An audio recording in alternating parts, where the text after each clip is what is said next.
دن ہے صبح پھر آئی ہے دیکھو، لبوں پر ہے ذکر خدا ذکر آقا، کھلے آنکھ صلی اللہ کہتے کہتے۔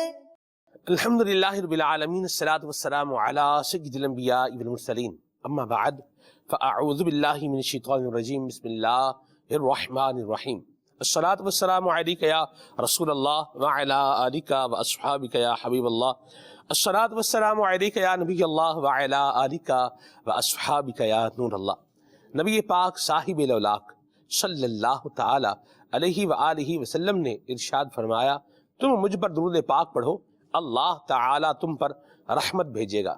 صلو علی الحبیب صلی اللہ تعالی علی محمد صلی اللہ علیہ وسلم، صلاۃ و سلام علیک یا سید یا رسول اللہ۔ تلاوت کلام پاک آئیے سنیں۔ اعوذ باللہ من الشیطان الرجیم، میں اللہ تعالیٰ کی پناہ میں آتا ہوں شیطان مردود سے۔ بسم اللہ الرحمن الرحیم، اللہ کے نام سے شروع جو نہایت مہربان رحم والا۔ قال الذي عنده علم من الكتاب أنا آتيك به قبل أن يرتد إليك طرفك۔ اس نے عرض کی جس کے پاس کتاب کا علم تھا کہ میں اسے حضور میں حاضر کر دوں گا ایک پل مارنے سے پہلے۔ فلما رآه مستقرا عنده قال هذا من فضل ربي ليبلوني أأشكر أم أكفر۔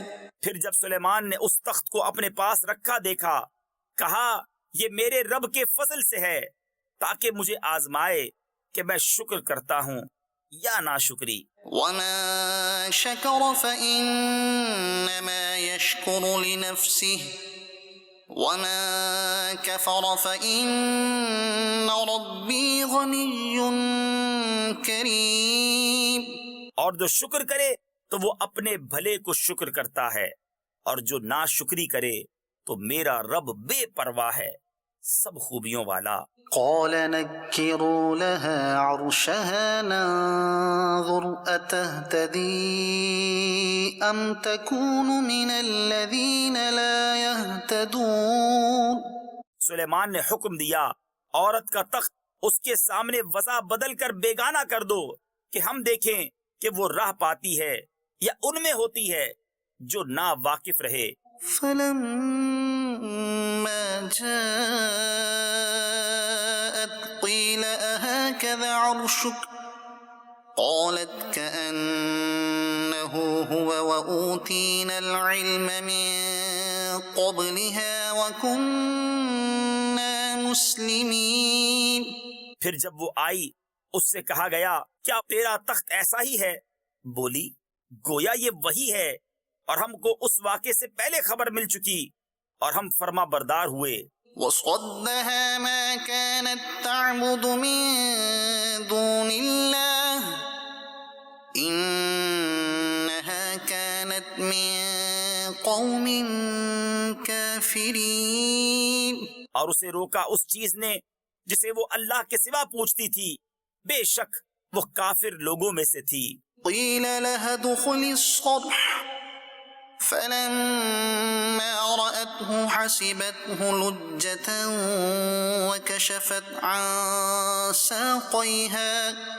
اس سے کہا گیا صحن میں آ، پھر جب اس نے اسے دیکھا اسے گہرا پانی سمجھی اور اپنی ساقیں یعنی پنڈلیاں کھولیں۔ قال إنه صرح ممرد من قوارير۔ سلیمان نے فرمایا یہ تو ایک چکنا صحن ہے شیشوں جڑا۔ قالت رب إني ظلمت نفسي وأسلمت مع سليمان لله رب العالمين۔ عورت نے عرض کی اے میرے رب، میں نے اپنی جان پر ظلم کیا اور اب سلیمان کے ساتھ اللہ کے حضور گردن رکھتی ہوں جو رب سارے جہان کا وَلَقَدْ أَرْسَلْنَا إِلَى ثَمُودَ أَخَاهُمْ صَالِحًا أَنِ اعْبُدُوا اللَّهَ فَإِذَا هُمْ فَرِيقَانِ يَخْتَصِمُونَ۔ اور بے شک ہم نے سمود کی طرف ان کے ہم قوم صالح کو بھیجا کہ اللہ کو پوجو، تو جبھی وہ دو گروہ ہو گئے جھگڑا کرتے۔ قال يا قوم لم تستعجلون بالسيئة قبل الحسنة لولا تستغفرون الله لعلكم ترحمون۔ صالح نے فرمایا، اے میری قوم کیوں برائی کی جلدی کرتے ہو، بھلائی سے پہلے اللہ سے بخشش کیوں نہیں مانگتے، شاید تم پر رحم ہو۔ صدق اللہ العظیم۔ سبحان اللہ۔ سورہ نمل کی تلاوت مدنی چینل کے ناظرین آپ سماعت فرما رہے ہیں۔ حضرت جناب سلیمان علیہ السلام کا تذکرہ اور ذکر خیر بھی ہے، اور اولیاء کا، صلحاء کا، حضرت سلیمان علیہ السلام کے دربار میں موجود حضرت آصف بن برخیہ رحمۃ اللہ تعالی علیہ کا ذکر بھی اس سورہ مبارکہ میں گزرا ہے۔ سبحان اللہ۔ اللہ تبارک و تعالی ہم سب کو قرآن کریم پڑھنے کی اور تلاوت کلام پاک کرنے کی اور قرآن کریم کا ترجمہ اور تفسیر سیاد الجنان پڑھنے کی بھی اللہ ہمیں سعادت نصیب فرمائے، آمین۔ اولیاء طالب رہے ہیں، آپ دیکھیے ان کی ایک تمنا اور ڈیزائر، اور مجھے کہنے دیجئے کہ ان کی ذات کے اندر ایک اسپیشلٹی رہی ہے کہ انہوں نے استقامت کو بڑا فوکس رکھا ہے۔ ذکر اللہ کیا ہے تو استقامت کے ساتھ، اللہ کی عبادت کی ہے تو استقامت کے ساتھ، اللہ کریم کی رضا پانے کی کوشش کی ہے تو استقامت کے ساتھ۔ اور اولیاء آپ دیکھیے انہوں نے جو بات بتائی اور سمجھائی ہے وہ بھی یہی ہے۔ امام ابو القاسم قشیری رحمۃ اللہ تعالی علیہ نے ذکر فرمایا ہے رسالہ قشیریہ کے اندر، آپ فرماتے ہیں کہ اے آدمی، تو کرامت کا طالب مت بن، استقامت کا طالب بن جا۔ یعنی تو یہ مت چاہ کہ میرے پاس کوئی کرامت آ جائے، تو یہ چاہ لے کہ تیرے پاس استقامت آ جائے، کیونکہ جب تیرے پاس استقامت آ جائے گی تو تیرا رب تجھ سے راضی ہو جائے گا۔ اعمال خیر پر، اچھے کاموں پر جب تو مسلسل لگاتار کنٹینیوسلی استقامت کے ساتھ ان پر عمل کرتا رہے گا تو تیرا رب تجھ سے راضی ہو جائے گا۔ اور کرامت کے اعتبار سے اگر دیکھا جائے کہ تو اگر استقامت کا نہیں بلکہ کرامت کا طلبگار ہے، تو یہ چاہتا ہے کہ مجھے کرامت ہی مل جائے، تو پھر اس میں نفس کی شرارت شامل ہو سکتی ہے۔ اللہ ہمارے حال پہ رحمت فرمائے، آمین۔ اور استقامت کے بارے میں فرمایا فوق کا استقامت یہ سپیریئر ہے، استقامت کا درجہ اوپر ہے۔ کتنی کرامتوں کے؟ 1000 کرامات، یعنی 1000 کرامتوں سے اوپر درجہ ہے کس کا؟ استقامت کا۔ کہا جاتا ہے الاستقامت فوق الکرامہ، یہ بھی کہا گیا کہ استقامت کا درجہ یہ کرامت سے کیا ہے؟ اوپر ہے۔ اور یہ بھی کہا گیا ہے کہ استقامت کا درجہ 1000 کرامتوں سے اوپر ہے۔ اللہ تبارک و تعالی ہم سب کو استقامت کے ساتھ اچھے اعمال کرنے کی توفیق عطا فرمائے۔ اور آپ دیکھیں، اگر قرآن کریم کو اٹھا کر کے دیکھیں، اور پہلی امتوں کے اندر جو اولیاء ہو گزرے ہیں، جن کا ذکر قرآن کریم میں آیا ہے، جن کا ذکر نبی کریم صلی اللہ علیہ وسلم نے کیا ہے، ان کو اگر آپ دیکھتے آئیں تو ان کی زندگی میں آپ کو اطاعت الہی، اللہ کی فرما برداری، اللہ کا ذکر، اللہ کی عبادت، اور جو اللہ تبارک و تعالیٰ کے پسندیدہ اخلاق ہیں، یہ کنٹینیوسلی ان کی زندگی میں چلتے چلے آ رہے ہیں۔ جیسے آپ دیکھیے حضرت آصف بن برخیہ کا جب ذکر ہوا تو قال الذی عندہ علم من الکتاب، ان کی پہچان کے طور پر کیا ذکر کیا گیا کہ جن کے پاس کتاب کا علم تھا، اسم اعظم پڑھنے والے تھے، یا حی یا قیوم کا آپ ورد کرنے والے تھے آصف بن برخیہ، تو آپ کی پہچان یوں بیان کی گئی۔ اصحاب کہف ہیں، اللہ کریم کی نشانیوں میں سے ہیں، سبحان اللہ۔ اور ان کا بھی جو تفسیر ساوی کے اندر جو ان کا آپس میں جو ان کا مکالمہ ہوا بادشاہ دقیانوس کے ساتھ اور ان کا جو مکالمہ ہوا، اس میں جو الفاظ تھے ان کے، ہمارا ایک خدا ہے اور اس کی عظمت کے نظاروں سے زمین و آسمان بھرے ہوئے ہیں، لن نعبد مع اللہ الہا آخر، ہم اللہ کے ساتھ کسی اور خدا کی یا کسی اور کی عبادت نہیں کر سکتے، ہم اللہ وحدہ لا شریک کی عبادت کرنے والے ہیں۔ ان کی پہچان کے طور پر بھی کیا بیان ہوا؟ ان کی عبادت۔ پھر آپ دیکھیے حضرت مریم رضی اللہ تعالی عنہا کا ذکر آیا قرآن کریم میں۔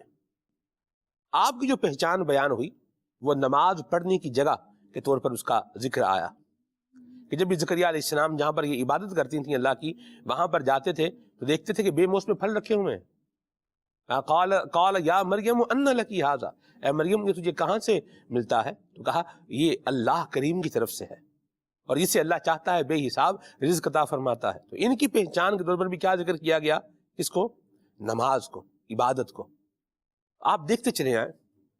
اور اس کے علاوہ بھی آپ دیکھیے قرآن کریم میں جہاں اولیاء کا ذکر ہے وہاں ان کی پہچان کے طور کے اوپر، ان کی شناخت کے طور پر، ان کے ذکر کا، ان کی عبادت کا، ان کے اچھے اخلاق کا یہ ذکر ملتا ہے ہمیں۔ سبحان اللہ۔ تو یہ استقامت کے ساتھ اس پر عمل کرتے آ رہے ہیں اور یہ سلسلہ ابتدائے آفرینش سے چلتا آ رہا ہے، یعنی شروع سے ہی چلتا آ رہا ہے۔ آسان آفرینش لفظ سے مشکل ہے، تو بہرحال آپ اس کو آسان کریں تو یہ ہے کہ یہ کنٹینیوسلی یہ چلتا آ رہا ہے یوں اولیاء صلحاء کا کہ انہوں نے استقامت کو اپنایا ہے، اور ہمیں بھی استقامت اپنانے کا ہی حکم دیا ہے قرآن نے۔ وہ کہاں دیا ہے، کیا دیا ہے، کب دیا ہے، کیسے دیا ہے، اس کی انشاءاللہ پروگرام میں بات کریں گے۔ آپ کی کالز کو اور آپ کے میسیجز کو بھی شامل کریں گے۔ وقار بھائی ماشاءاللہ ہمارے ساتھ موجود ہیں۔ مرحبا وقار بھائی، اللہ تعالیٰ آپ کا نام مبارک فرمائے۔ کلام سنتے ہیں وقار بھائی سے، پھر آگے چلتے ہیں۔ صلو علی الحبیب صلی اللہ تعالی علی محمد۔ صلی علی نبینا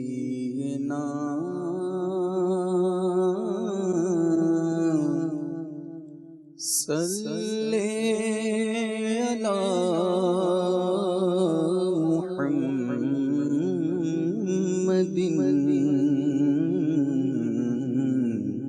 صلی علی شفیعنا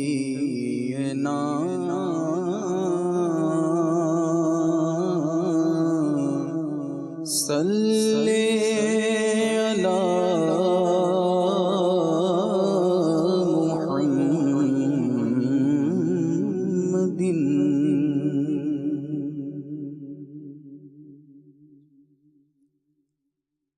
مجھ خطا کار سا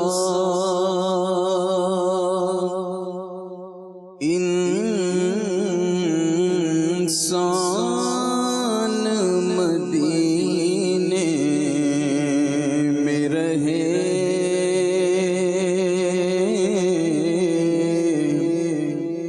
مجھ خطا کار سا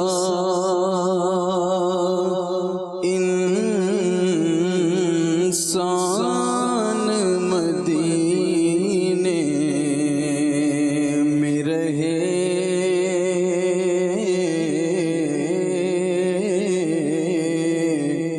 بن کے سرکار کا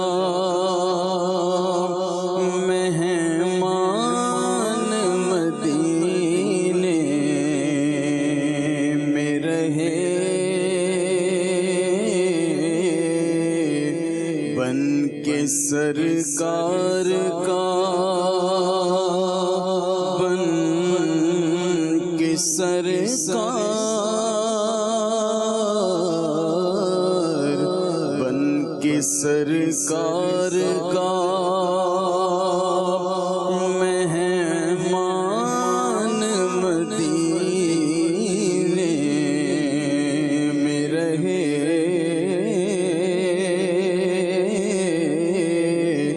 مجھ خطا کار سا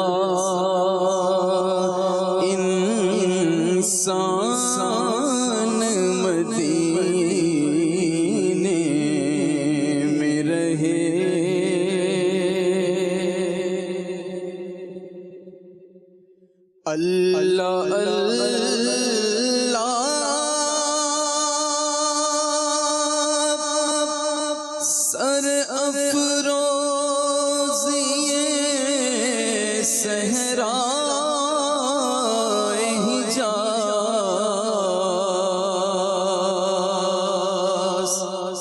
اللہ اللہ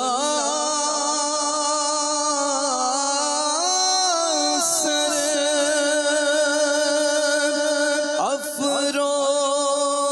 افروزیے صحرا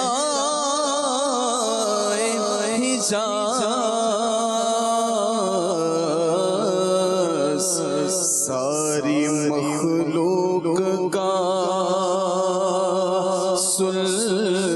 سلطان مدینے میں رہے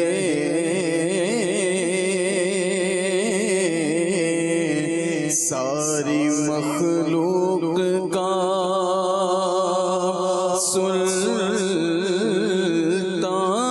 سلطان مدینے میں رہے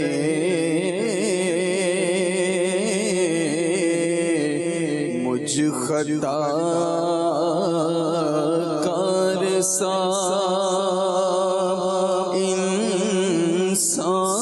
انسان مدینے میں رہے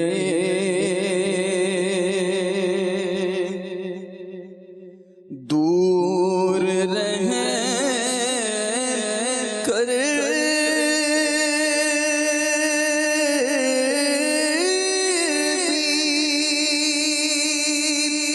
اٹھاتا ہوں حضوری کے مزے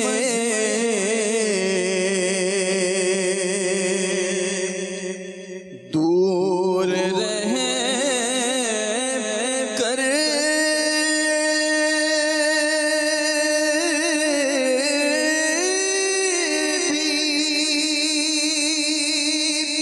اٹھاتا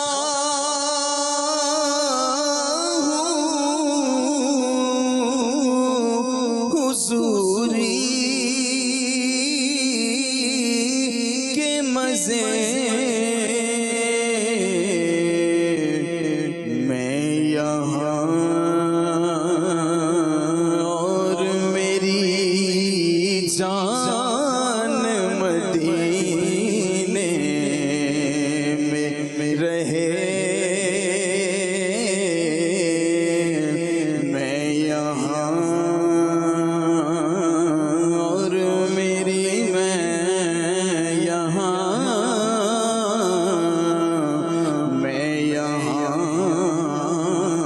اور میری جان مدینے میں رہے بن کے سرکار کا مہمان مدینے میں رہے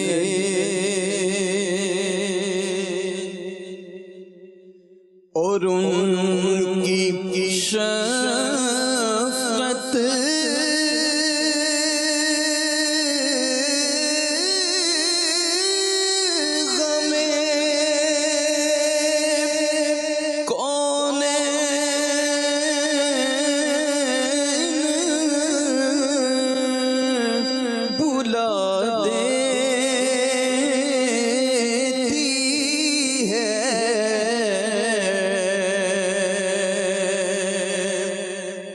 ان کی شفقت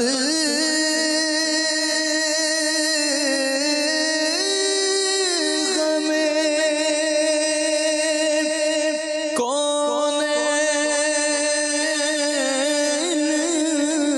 کونین بھلا دیتی ہے جتنے دن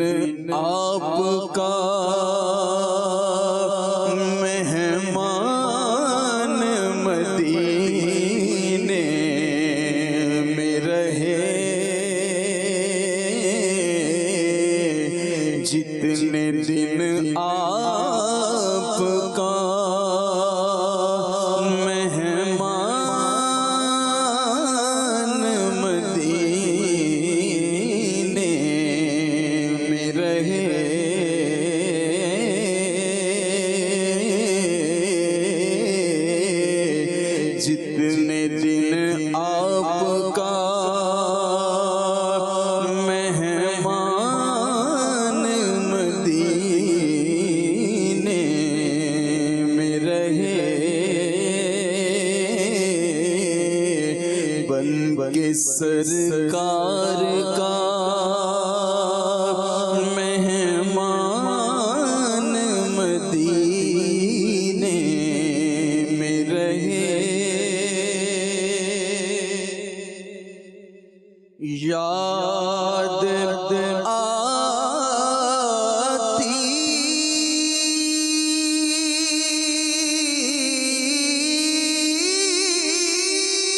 ہے مجھے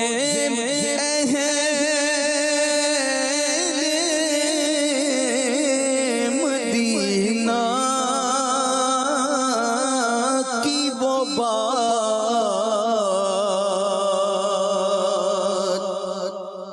یاد آتی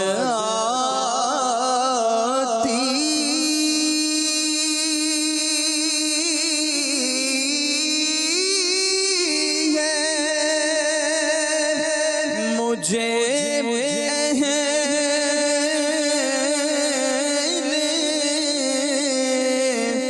مدینہ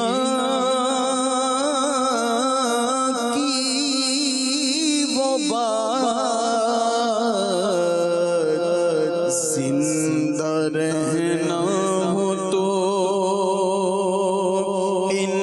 انسان مدینے میں رہے، زندہ رہنا ہو تو زندہ رہنا، زندہ رہنا ہو تو انسان مدینے میں رہے، چھوڑ آیا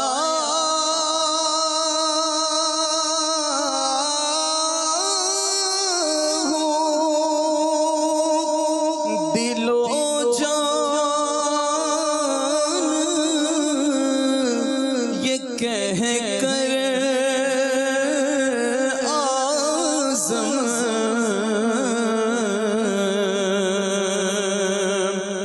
چھوڑ آیا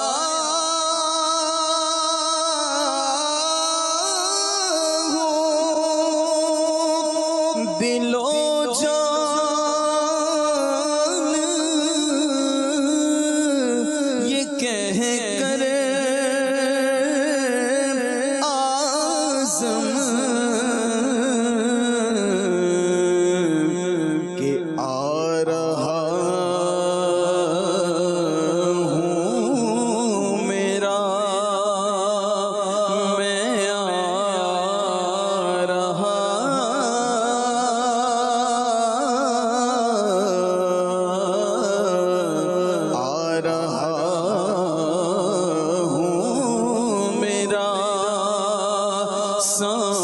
سامان مدینے میں رہے،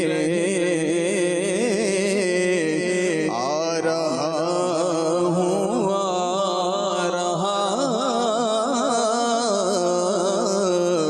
آ رہا ہوں میرا سامان مدینے رہے، مجھ خطا کار سا انسان مدینے میں رہے، بن کے سرکار کا مہمان مدینے میں رہے۔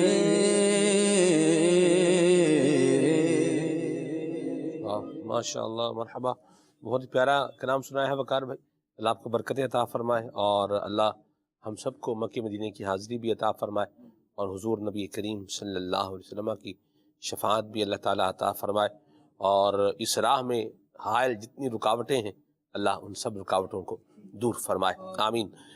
موضوع پر آتے ہیں، استقامت آج کے ہمارے پروگرام کا عنوان اور موضوع ہے۔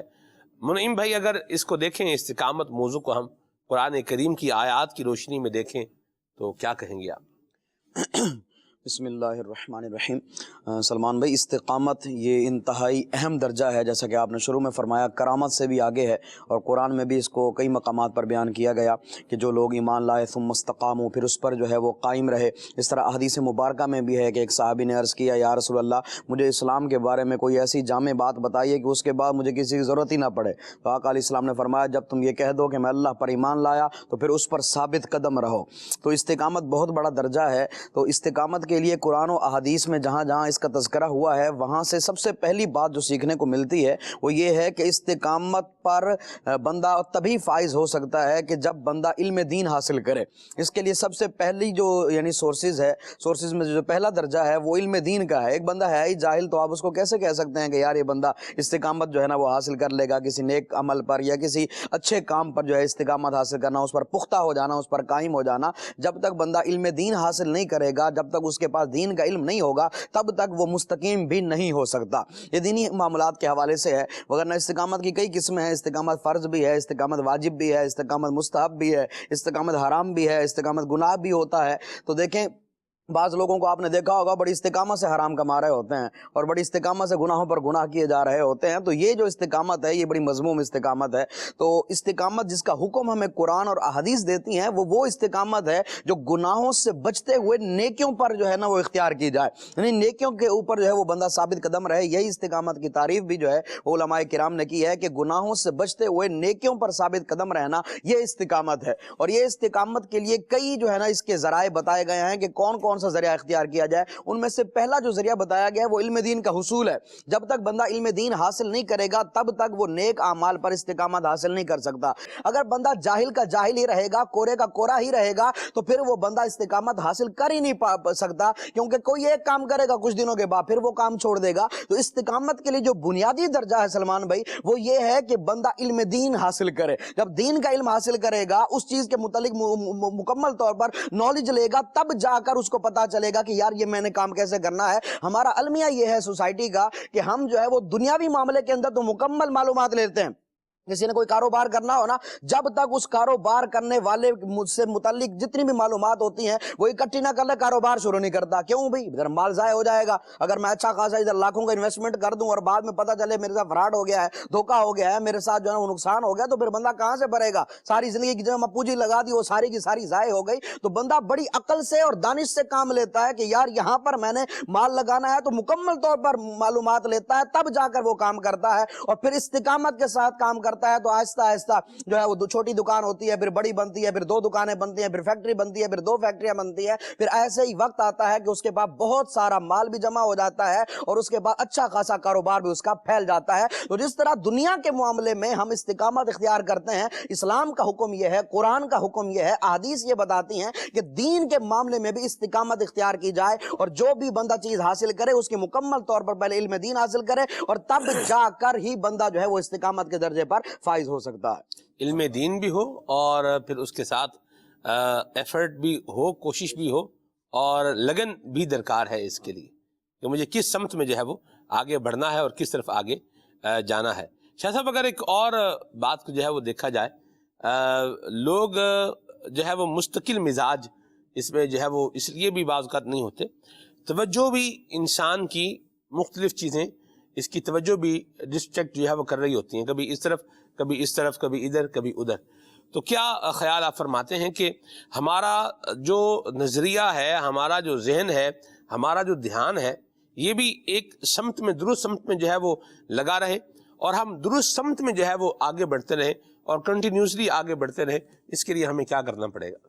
دیکھیں، استقامت ہے، اور جیسے استقامت کے بارے میں ڈسکشن ہوئی جی کہ یہ بہت بڑا مقام ہے، صحیح، اور اس کی اس قدر برکتیں ہیں کہ جیسے وہ علماء نے بیان فرمایا نا کہ ایک پانی کا چھوٹا سا قطرہ مسلسل چٹان کے اوپر گرتا رہے، اس چٹان کے اندر بھی سوراخ کرنے میں کامیاب ہو جاتا ہے۔ صحیح۔ تو جب پانی کے قطرے کے اندر یہ طاقت ہے. ایسے ہی چونٹیاں ہیں تو وہ اگر کوئی بڑا سارا ٹکڑا ہے خوراک کا تو بظاہر چھوٹی چھوٹی چونٹیاں ہوتی ہیں لیکن وہ کیا ساری مل کر مستقل مزاجی کے ساتھ کام کرتی ہیں تو بڑا سارا ٹکڑا خوراک کا اٹھا کے لے کے جانے میں کامیاب ہو جاتی ہیں. صحیح. تو اگر انسان استقامت حاصل کرے گا تو اللہ تعالیٰ یہ تو اشرف المخلوقات ہے جی اس کو کیا کیا مقام و مرتبہ عطا فرمائے گا. جی تو پہلے تو انسان اپنے ذہن میں سوچے نا کہ یہ اللہ تبارک و تعالیٰ عز و جل کا کتنا بڑا انعام ہے استقامت. جی جنہوں نے استقامت حاصل کی اللہ نے ان کو کیا کیا مقام عطا فرمایا. قرآن پاک میں کیا کیا فضائل بیان کیے گئے ہیں استقامت والوں کے.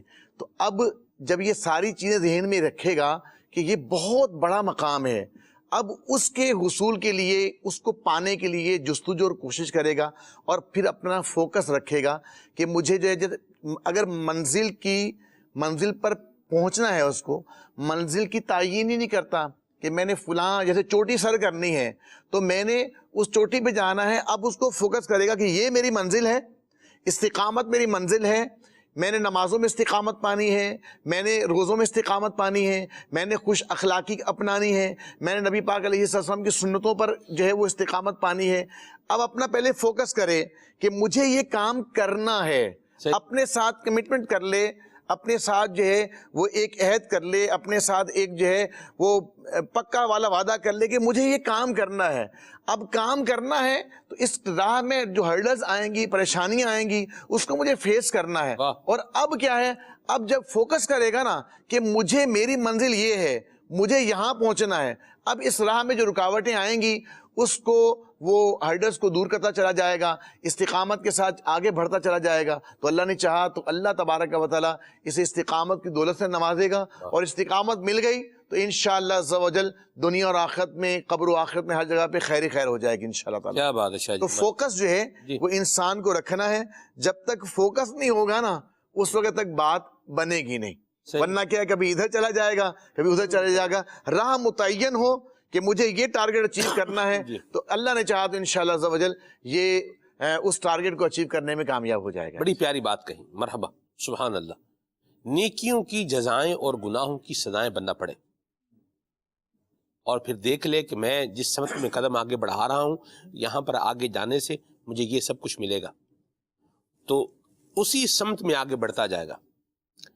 آپ نے کبھی, جیسے ہمارے ہاں پاکستان میں ایک میں بات کہوں, آپ نے کبھی کیو میں لگے ہوئے لوگوں کو دیکھا؟ لائن میں لگے ہوئے لوگ, لائن میں لگے ہوئے لوگ اپنا قدم آگے بڑھاتے جاتے ہیں اور نمبر آگے آتا جاتا ہے, اس نمبر کے بعد آگے اور سلسلہ بڑھتا جاتا ہے. میں بجلی کے بل کی مثال لیتا ہوں, مثال ایک ذوق والی مثال بھی ہے میرے پاس, اس کو بھی لے لیتے ہیں انشاءاللہ. پہلے بجلی کے بل کی مثال ہے, بڑی آسانی سے سمجھ میں آئے گا. بجلی کے بل کی لائن میں بندہ جو ہے وہ کھڑا ہے اور دھوپ بھی ہے, ابھی جو ہے وہ موسم ٹھنڈ کا ہے, نومبر ہے تو ٹھنڈی ہوائیں بھی چل رہی ہیں, لیکن یہ کیا ہے, لمبی لائن میں کھڑا ہے. میں نے بہت لمبی لمبی لائنیں دیکھی ہیں یہ بجلی کے بلوں کی, ٹھیک ہے. حالانکہ آج تو اور بھی بہت سارے ذرائع آ گئے بجلی کا بل جمع کروانے کے, لیکن چلیں لائن کو دیکھیں. تو آگے بندہ ٹھنڈ برداشت کر رہا ہے, کھڑا ہوا ہے. اچھا, بعض کا دھکے بھی لگ ہی جاتے ہیں, یہ بھی ہو رہا ہے, لیکن لائن سے نکل نہیں رہا. لائن میں کیا ہے, لگا ہوا, کھڑا ہوا, اس انتظار میں ہے کہ میری باری آئے گی, میں بل دوں گا. اور پھر آپ دیکھیے اس نے آگے جانا ہے, موسم کی سختی کو برداشت کرنا ہے, اپنی جیب سے کیا کرنا ہے, پیسوں کو نکالنا ہے. مشکل کام ہے نا, موسم کو برداشت کرنا بھی ایک کام ہے, پھر جیب سے پیسے دینا بھی کیا ہے, ایک کام ہے. پھر کسی کا دھکا وغیرہ اگر لگ رہا ہے تو اس کو بھی ظاہر سی بات ہے برداشت ہی کرنا. اور اگر کوئی بات ایسی بات کر رہا ہے جس کو نہیں کرنی چاہیے تو بندہ اس کو بھی بات کر نیگلیکٹ کر رہا ہوتا ہے, یار چھوڑو اس کو, ابھی یہ جھگڑے کا ٹائم جو ہے وہ نہیں ہے, بل جمع کروانا ہے, آخری تاریخ ہے. یہ سب کچھ کر رہا ہے, کیوں کر رہا ہے؟ اس لیے کہ یہ بندہ یہ جانتا ہے کہ جب میں بل ادا کروں گا تو بجلی میرے گھر میں کنٹینیوسلی آتی رہے گی, اور بجلی کے آنے سے مجھے یہ فائدے مل رہے ہیں. تو ان فائدوں کے لیے وہ کیا کر رہا ہے, یعنی بجلی حاصل کرنے کے لیے کنٹینیوسلی مجھے ملتی رہے, اور اس کے جو فائدے ہیں یہ بھی مجھے ملتے رہیں. ان کو حاصل کرنے کے لیے یہ پریشانیاں برداشت کر رہا ہے, موسم کی سختی بھی برداشت کر رہا ہے, لائن میں لگنے کی مشقت بھی برداشت کر رہا ہے, اور بھی چیزیں ہیں, پیسے بھی دے رہا ہے. کیوں؟ اس لیے کہ وہ جو اس کے ذہن میں فائدہ ہے وہ اس کے ذہن میں بیٹھا ہوا ہے کہ اس کام کا مجھے یہ رزلٹ ملے گا, نتیجہ ملے گا. تو جب نیکیوں کی جزائیں اور گناہوں کی سزائیں پڑھ کر اپنی زندگی گزارے گا اور اپنی زندگی کے قدم آگے بڑھائے گا, تو اس کو ہر نیکی کے اوپر اس کے ذہن میں آ رہا ہوگا کہ اللہ راضی ہوگا, اللہ پاک کی رحمت ملے گی, اللہ پاک کا فضل ملے گا, جنت میں کیا ہے یہ درخت ملیں گے, نبی پاک صلی اللہ علیہ وسلم کا قرب دلانے والی نیکیاں بھی ہیں کہ جن سے حضور کا پڑوس ملے گا. یتیم کی کفالت کر رہا ہے, یتیم کو دے رہا ہے, اور کیوں دے رہا ہے؟ کیونکہ اس سے مجھے حضور کا قرب ملے گا, ساتھ ملے گا. حضور نے فرمایا یتیم کی کفالت دینے والا اور میں جنت میں ایسے ساتھ ہوں گے, 2 انگلیوں کو ملا کے ارشاد فرمایا. تو یہ شاہ صاحب نے جو بات کی ہے یہ بڑی زبردست بات کی ہے, سمجھنے والی بات ہے. تو نیکیوں کے اوپر اپنا جو ہے وہ آپ یوں جب ذہن رکھیں گے کہ مجھے یہ انعام ملے گا تو سفر جاری رہے گا. اور دوسرا یاد رکھیں کہ اگر اس کیو میں سے ہٹ جائیں گے تو پھر لوگ دوبارہ لائن میں لگنے نہیں دیتے. اللہ اکبر. جب ایک دفعہ بندہ نکل جائے نا لائن میں تو پھر مسئلہ ہو جاتا ہے. اللہ ہمارے حال پہ رحمت فرمائے. خالد بھائی کیا کہیں گے؟ بڑی سیدھی سیدھی ہلکی سی مثالیں ہیں. ایسا ہی ہے سلمان بھائی. ویسے اس کو یوں بھی کر لینا کہ بندہ کسی سپر اسٹور میں بھی گیا اور کاؤنٹر اور کارنر اس نے پھر کر ایک آئٹم لیا اور اپنی ٹرالی بھرتا گیا. ٹرالی پوری بھر گئی ہے, اب کیش کاؤنٹر پر یہ کھڑا ہے. اب یا تو یہ وہ کیش کاؤنٹر پر جو لائن لگی ہوئی ہے اس کی جھنجٹ سے بچنے کے لیے ساری ٹرالی چھوڑ دے اور ایسے ہی نکل جائے. صحیح ہے. اور اگر یہ چیزیں لے کر جانی ہے تو پھر اس ساری لائن کو استقامت سے برداشت کرنا پڑے گا. اگر نہیں کرے گا تو مشکل میں آئے گا. ہم یہ دیکھتے ہیں سلمان بھائی کہ مستقل مزاجی اختیار کرنے کے لیے جو بندہ جس فیلڈ سے تعلق رکھتا ہے اس شعبے میں اگر اسے آگے بڑھانا ہوتا ہے اور اس کے سرپرست جو ہوتے ہیں وہ اسے واقعی کسی منزل تک پہنچانا چاہتے ہیں تو لمحہ اس کی تربیت کرتے رہتے ہیں, وقتاً فوقتاً اسے استقامت کے فضائل بتاتے ہیں.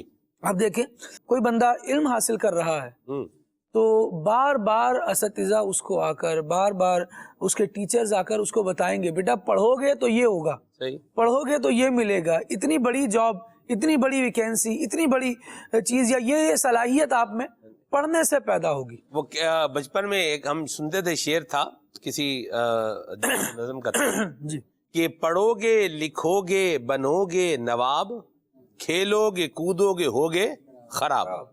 تو یہ باتیں بتائی جاتی ہیں تاکہ بندے کی ایک لائن آف ایکشن بھی سیدھی ہو جائے اور اس کو پھر ڈائریکشن بھی یہی دی جاتی ہے کہ اس لائن آف ایکشن پر مستقل مزاجی کے ساتھ اگر عمل کرنا ہے تو کیا کیا ہرڈلز آئیں گے جن سے آپ نے بچنا ہے اور کن کن چیزوں کو آپ اختیار کرو گے تو آگے بڑھتے چلے جاؤ گے. یعنی آپ ایک فوجی کی زندگی دیکھیں تو اس کو بتایا جاتا ہے کہ بار بار یاد دلایا جاتا ہے تم کون ہو اور تم سے کیا وابستہ ہے, تم سے بقا وابستہ ہے, تم سے دفاع وابستہ ہے.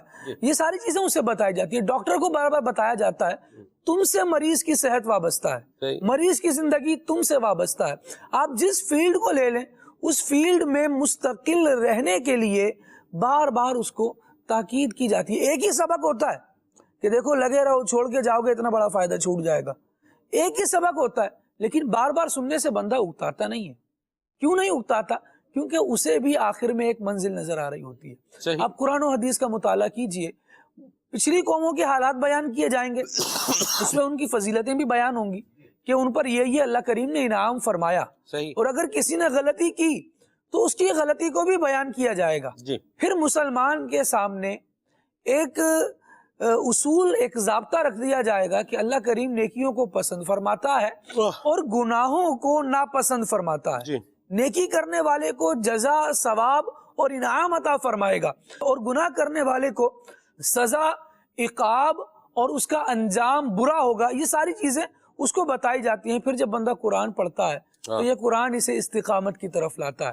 پھر اسے سبق ملتا ہے کہ جنہوں نے اللہ کی نہیں مانی, جنہوں نے گناہوں کو اختیار کیا جی ان کا کیا انجام ہوا، جی اور جنہوں نے نیکی اختیار کی اللہ کریم جل وعلا نے ان کے لیے کیسے انعامات کے وعدے فرمائے۔ یہ چیز وہ ہے جو بندے کو اس کے دین پر استقامت کی طرف لاتی ہے۔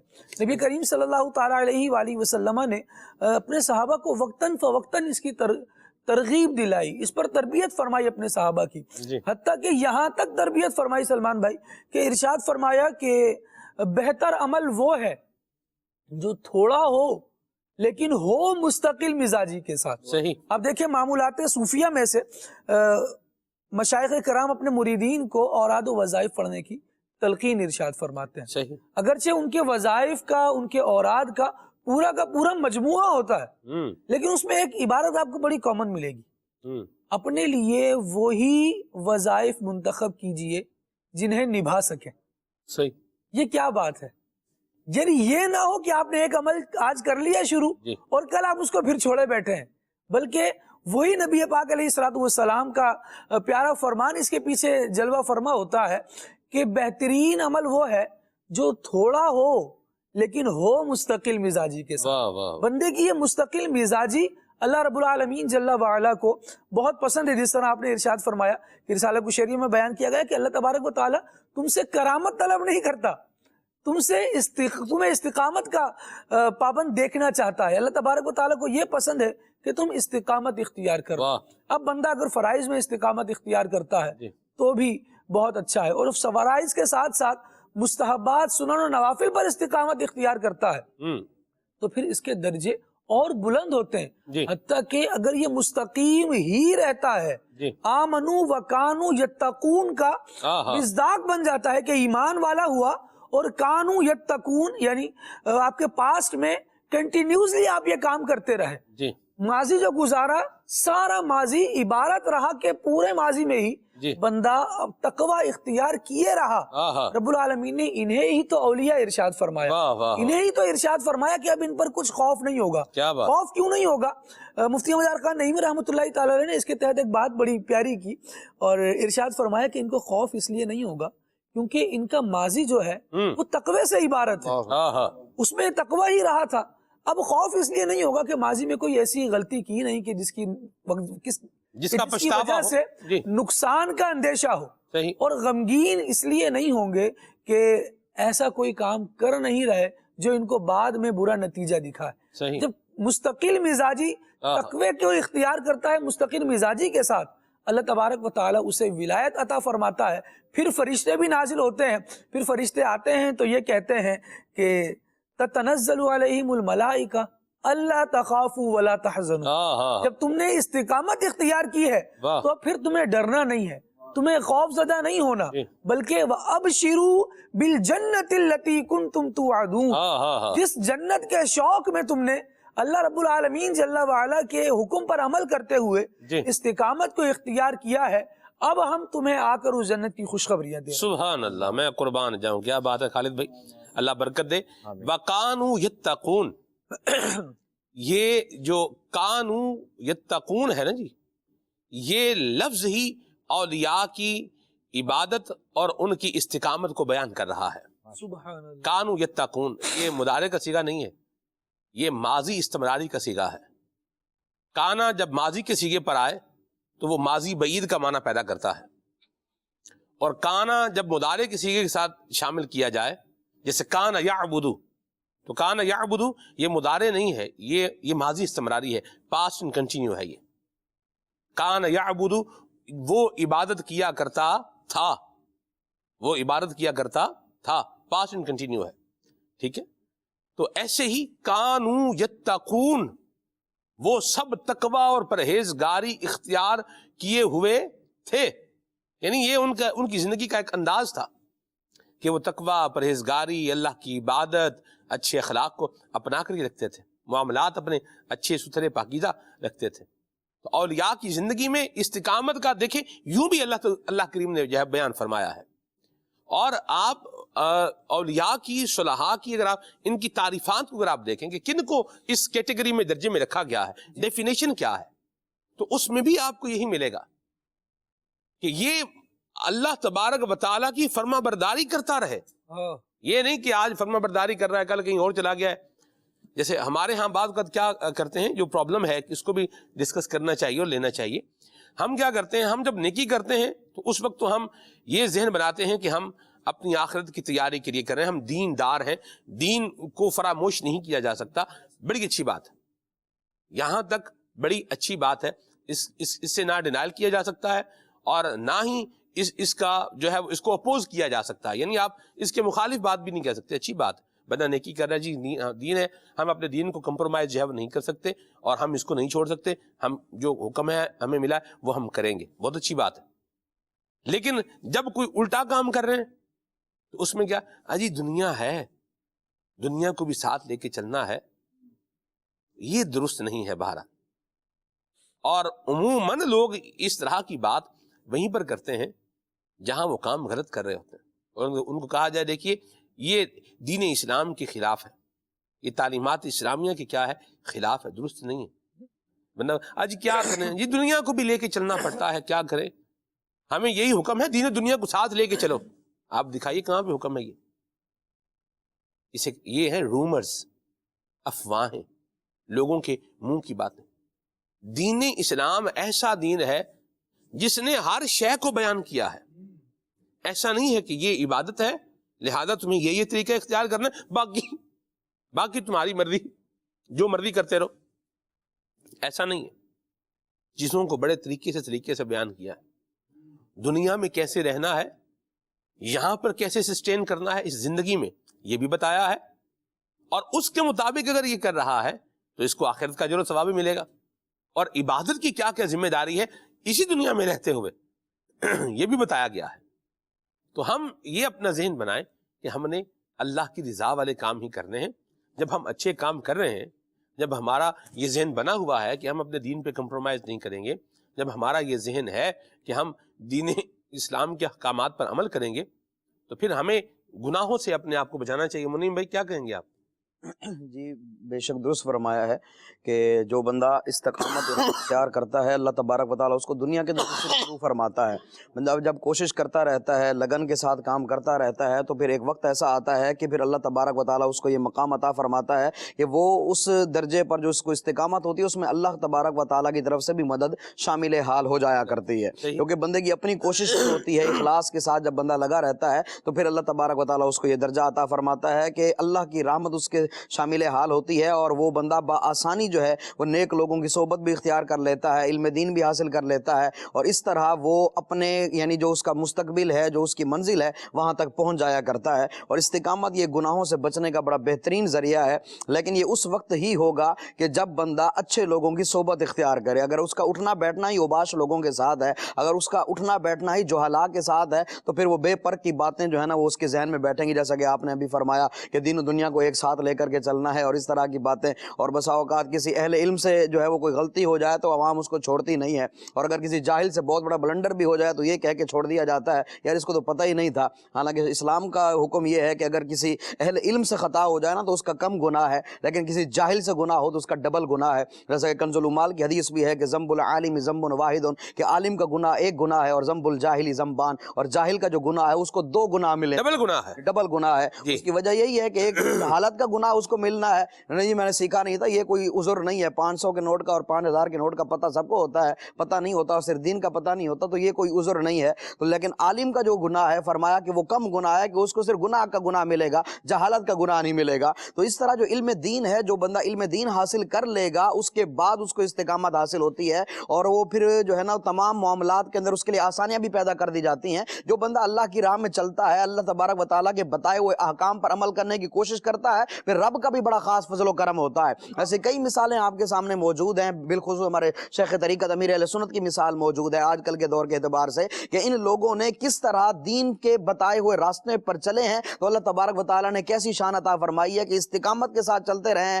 تو آج دنیا کے دلوں میں اللہ تبارک و تعالیٰ نے ان کی محبت کو ڈال دیا ہے. اس طرح صحابہ کرام علیہم رضوان کو دیکھیں کہ آقا علیہ السلام کی صحبت میں رہے، آقا علیہ السلام کے تربیت یافتہ ہیں. آپ نے کبھی نہیں سنا ہوگا کہ کسی صحابی کے دل میں آقا علیہ السلام کی محبت میں کمی آئی ہو، نہیں، جیسے جیسے دن گزرتے گئے، جیسے جیسے وقت گزرتا گیا، حضور کی محبت بھی ان کے دلوں میں بڑھتی چلی گئی ہے۔ اس کی وجہ یہی ہے کہ یہ لوگ استقامت کے ساتھ آقا علیہ السلام کے ساتھ رہے۔ آقا علیہ السلام کی محبت جو ہے وہ انہوں نے خود بھی اپنے پاس رکھی اور اپنے آنے والی نسلوں کو بھی آقا علیہ السلام کی محبت پلائی ہے، پڑھائی ہے، سکھائی ہے۔ اس طرح جو آقا علیہ السلام کے بتائے ہوئے احکام تھے ان پر عمل کر کے دکھایا ہے۔ آقا علیہ السلام کی طرف سے ادھر سے جو حکم جاری ہوتا تھا، صحابہ اس پر مکمل طور پر عمل کیا کرتے تھے۔ اس طرح آپ کئی مثالیں جیسے جب شراب حرام ہوئی ہے تو اس سے پہلے جو شراب کا ریشو تھا وہ کچھ اور تھا، لیکن جیسے آقا علیہ السلام کی طرف سے حکم آیا کہ اللہ تبارک و تعالی نے شراب کو حرام قرار دیا ہے، پھر کس طرح گلیوں کے اندر جو ہے وہ شراب جو ہے وہ بہائی جا رہی تھی نالیوں کے اندر، حتیٰ کہ وہ برتن جن میں شراب بنائی جاتی تھی صحابہ نے وہ برتن ہی توڑ دیے۔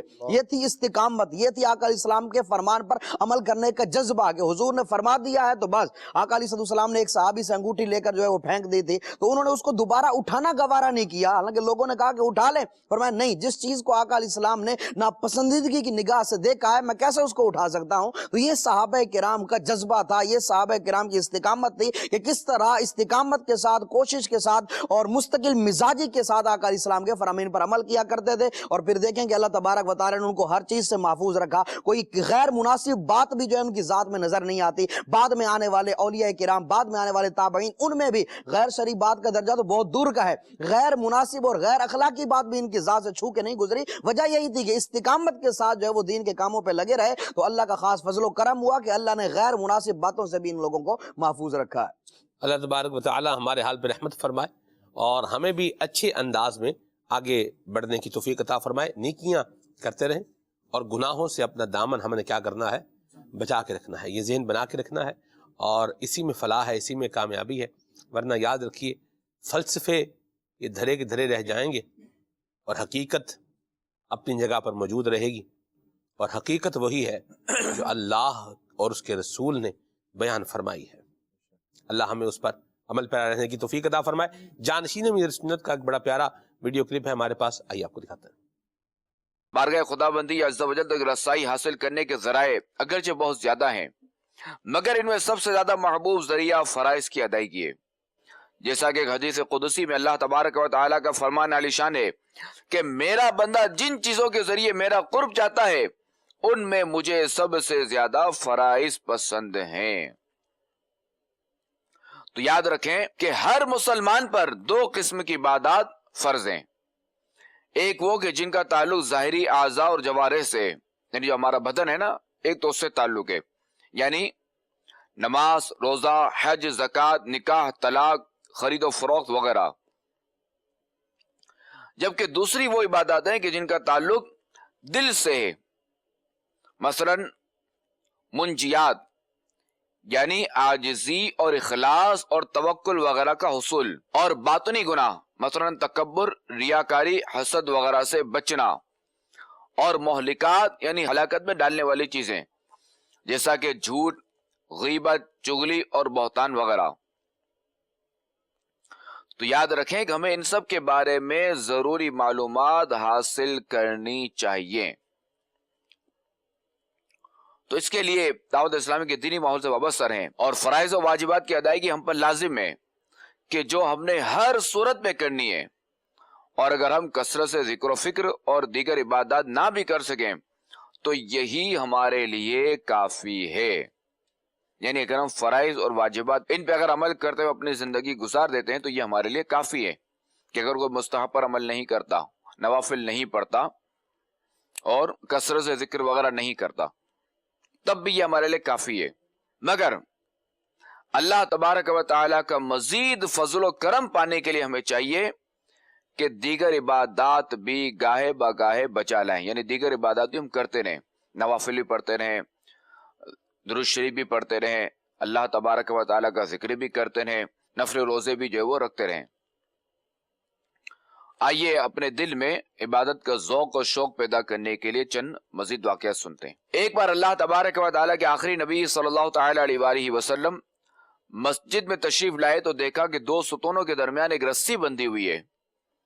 تو اس کے بارے میں آپ علیہ السلام نے پوچھا تو معلوم ہوا کہ یہ رسی جناب حمنا بنت جہش رضی اللہ تعالیٰ عنہ نے باندھ رکھی ہے۔ جب وہ کھڑے ہو کر نماز پڑھتے پڑھتے تھک جاتی ہیں تو اس کا سہارا لے لیتی ہیں، یعنی اب جو ہے نا وہ اس کے ذریعے یہ پڑھتی ہیں۔ اس پر رسول اللہ صلی اللہ تعالی علیہ وآلہ وسلم نے یہ ارشاد فرمایا کہ انہیں چاہیے کہ وہ اتنی ہی نماز پڑھا کریں جس قدر طاقت رکھتی ہیں، اور جب تھک جایا کریں تو بیٹھ جائیں۔